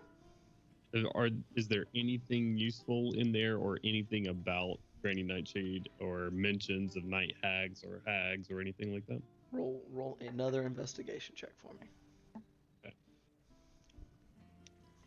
Go +0. Let's count. +0, 8. My goodness. I'll say over these 3 days, kind of reading off and on as you kill time as y'all sail. I mean, you read through a lot of them and you read about other things. There's actually a story about Oni in there, as well as other things that go bump in the night. And right near the very end, you just have it's this one's not even a whole story. It's one of those where it's a page. It's another nursery rhyme. I don't know one off the top of my head, so fuck yourselves. But it just gives the general gist of why you should fear night hags in general, and it's very similar to a lot of things within these books, that it's the dark is a bad place to be, and these things will haunt your nightmares and the like. And occasionally those who are haunted, they do not wake. That kind of thing. Does it have anything in there about hags stealing children? I'll say with an 8, it does not. That is literally the only piece of hag literature within that whole book. That's fair. So 5 and an 8 is unfortunate. Yeah. Just throw it in the bag. All right. Anything else anybody would like to do for day 3? I imagine sometime throughout the voyage I will ask Gloob about his seemingly very old pirate book. Yeah. What about it? I just noticed that you read it so often. I didn't know what it was about. Obviously some kind of pirate stuff. Yeah. Glue will just reach into the bag of holding and grab it.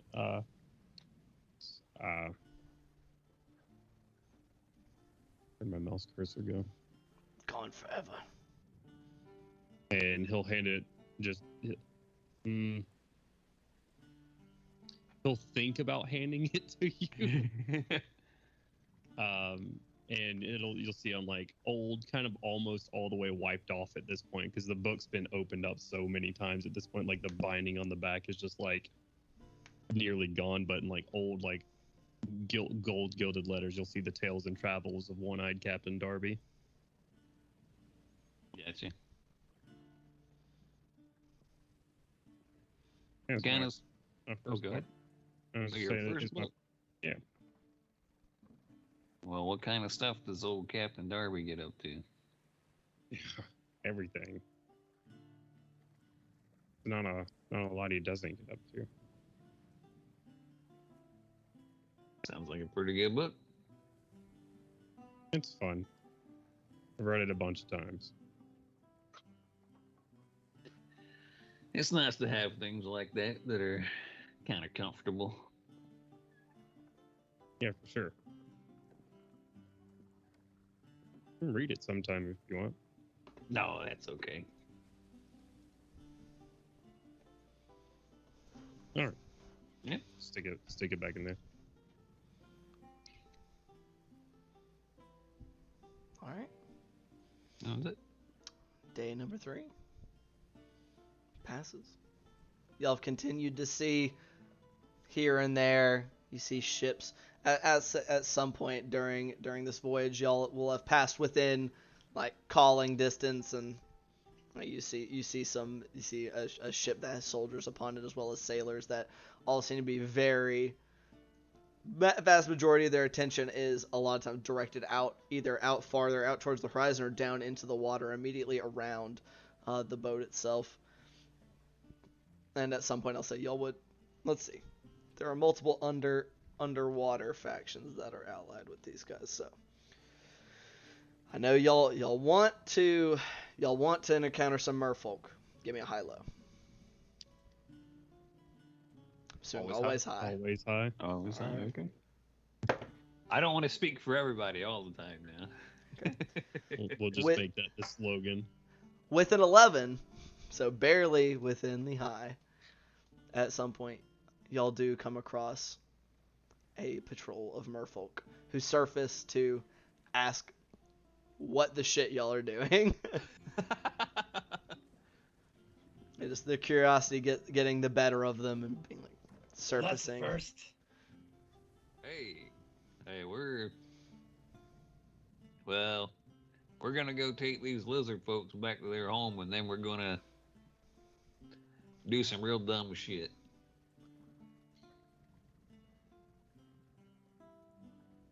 All right. We're gonna go do some reconnaissance on a whole bunch of Sahuagin. If you gotta know the nitty gritty details. Not in this boat though. We're gonna leave the boat back there. Interesting. Well, best of luck to you on that venture. Yeah, we'll need it. Do you have some information? Yeah, you got Of any what news for the variety? area? Yeah, just any kind of news for the area. Not much else. The conflict has become more intense recently, but that's not news. I don't think. I believe you coming from Saltmarsh, you would have heard the same. Right? Oh yeah, for sure. Have you been by the big stone structure Oh no, to the west of here? No, nowhere near it. no one has been able to set out for it and return, which is, I assume, why you all are trying to make your way there. Yeah. Information has been hard to come by. Very true. Well, hopefully we'll be able to change that just a little bit. Hopefully so. Well, Have y'all heard anything about the Colinth? I know y'all were the people that brought them to the lizard folk. our tribe was the one who originally approached them. They are usually not open to many of such things, but under the circumstances, we were able to convince them to at least hear out the proposal. Since they fled back to their home, we have seen nothing of them. Where is that? He's kind of bobs around as he kind of looks around and gets his bearings. And gestures out to sea. Underneath the waves, of course, but out farther into the ocean, there's where their homestead is located. But I mean, mapping I could probably lead you there, or some of my people could, but I don't exactly have maps. But out a ways, in the deeper waters. Right. Okay. Well, we were just thinking that if this thing's gonna get worse, it might be worth another shot trying to get them to join on up. Which it has. Right. Indeed. Perhaps. I could not say. they're not cooperative at the best of times. Yeah, we These are kind far of from gathered them. that. Yeah. Then you understand what I mean.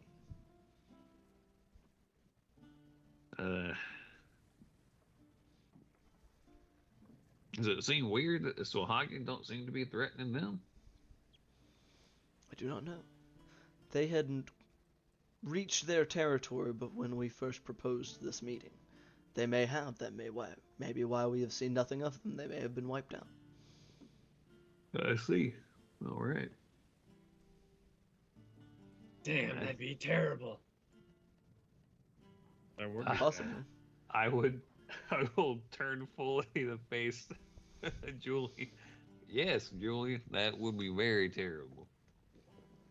Be very bad for anybody to die. Don't you think that would just be an ugly situation?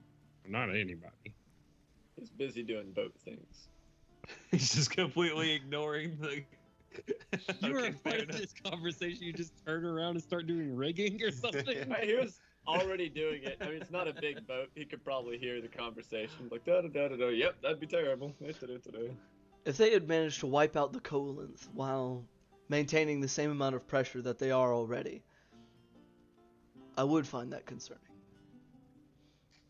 You know, Is send it- a scout that way. Yeah, is a cola they big or are they kind of more small fish in the sea? Small being relative, but out of those that were part of the talks, military strength, they were second only to the lizard folk. They're Oh, warlike by nature. right.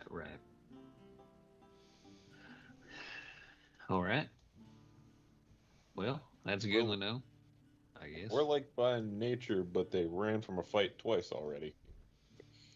Warlike by nature, but there are still those that are more likely to look to their self-preservation. Sounds like my people. Sounds like a lot of barking to me and not too much bite. Not always an unintelligent choice, but this did not seem like a fight that we could run from. Not forever. Not for very long, at least. Yep. How are your folk faring? We are capable of fighting, but it is not our primary skill set. We are functioning more as scouts and eyes within the ocean. We have had our share of losses, though. And y'all hurt or injured? Those in this patrol, no. Not this time.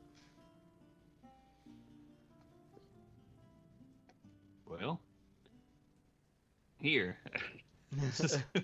y'all come on a little bit closer here. You take one of these.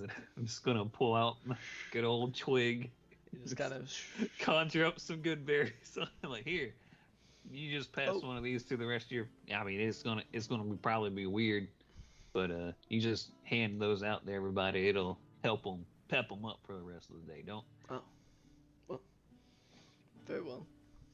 I mean, you probably want to do it right now before they get too soggy. Don't They don't are dip them. berries. Yeah, but I don't know how well they do with a whole lot of pressure. You know what I'm saying? Just turns around and just kind of hands them off to the rest of his like 3 other guys that are part of his patrol. But they just kind of.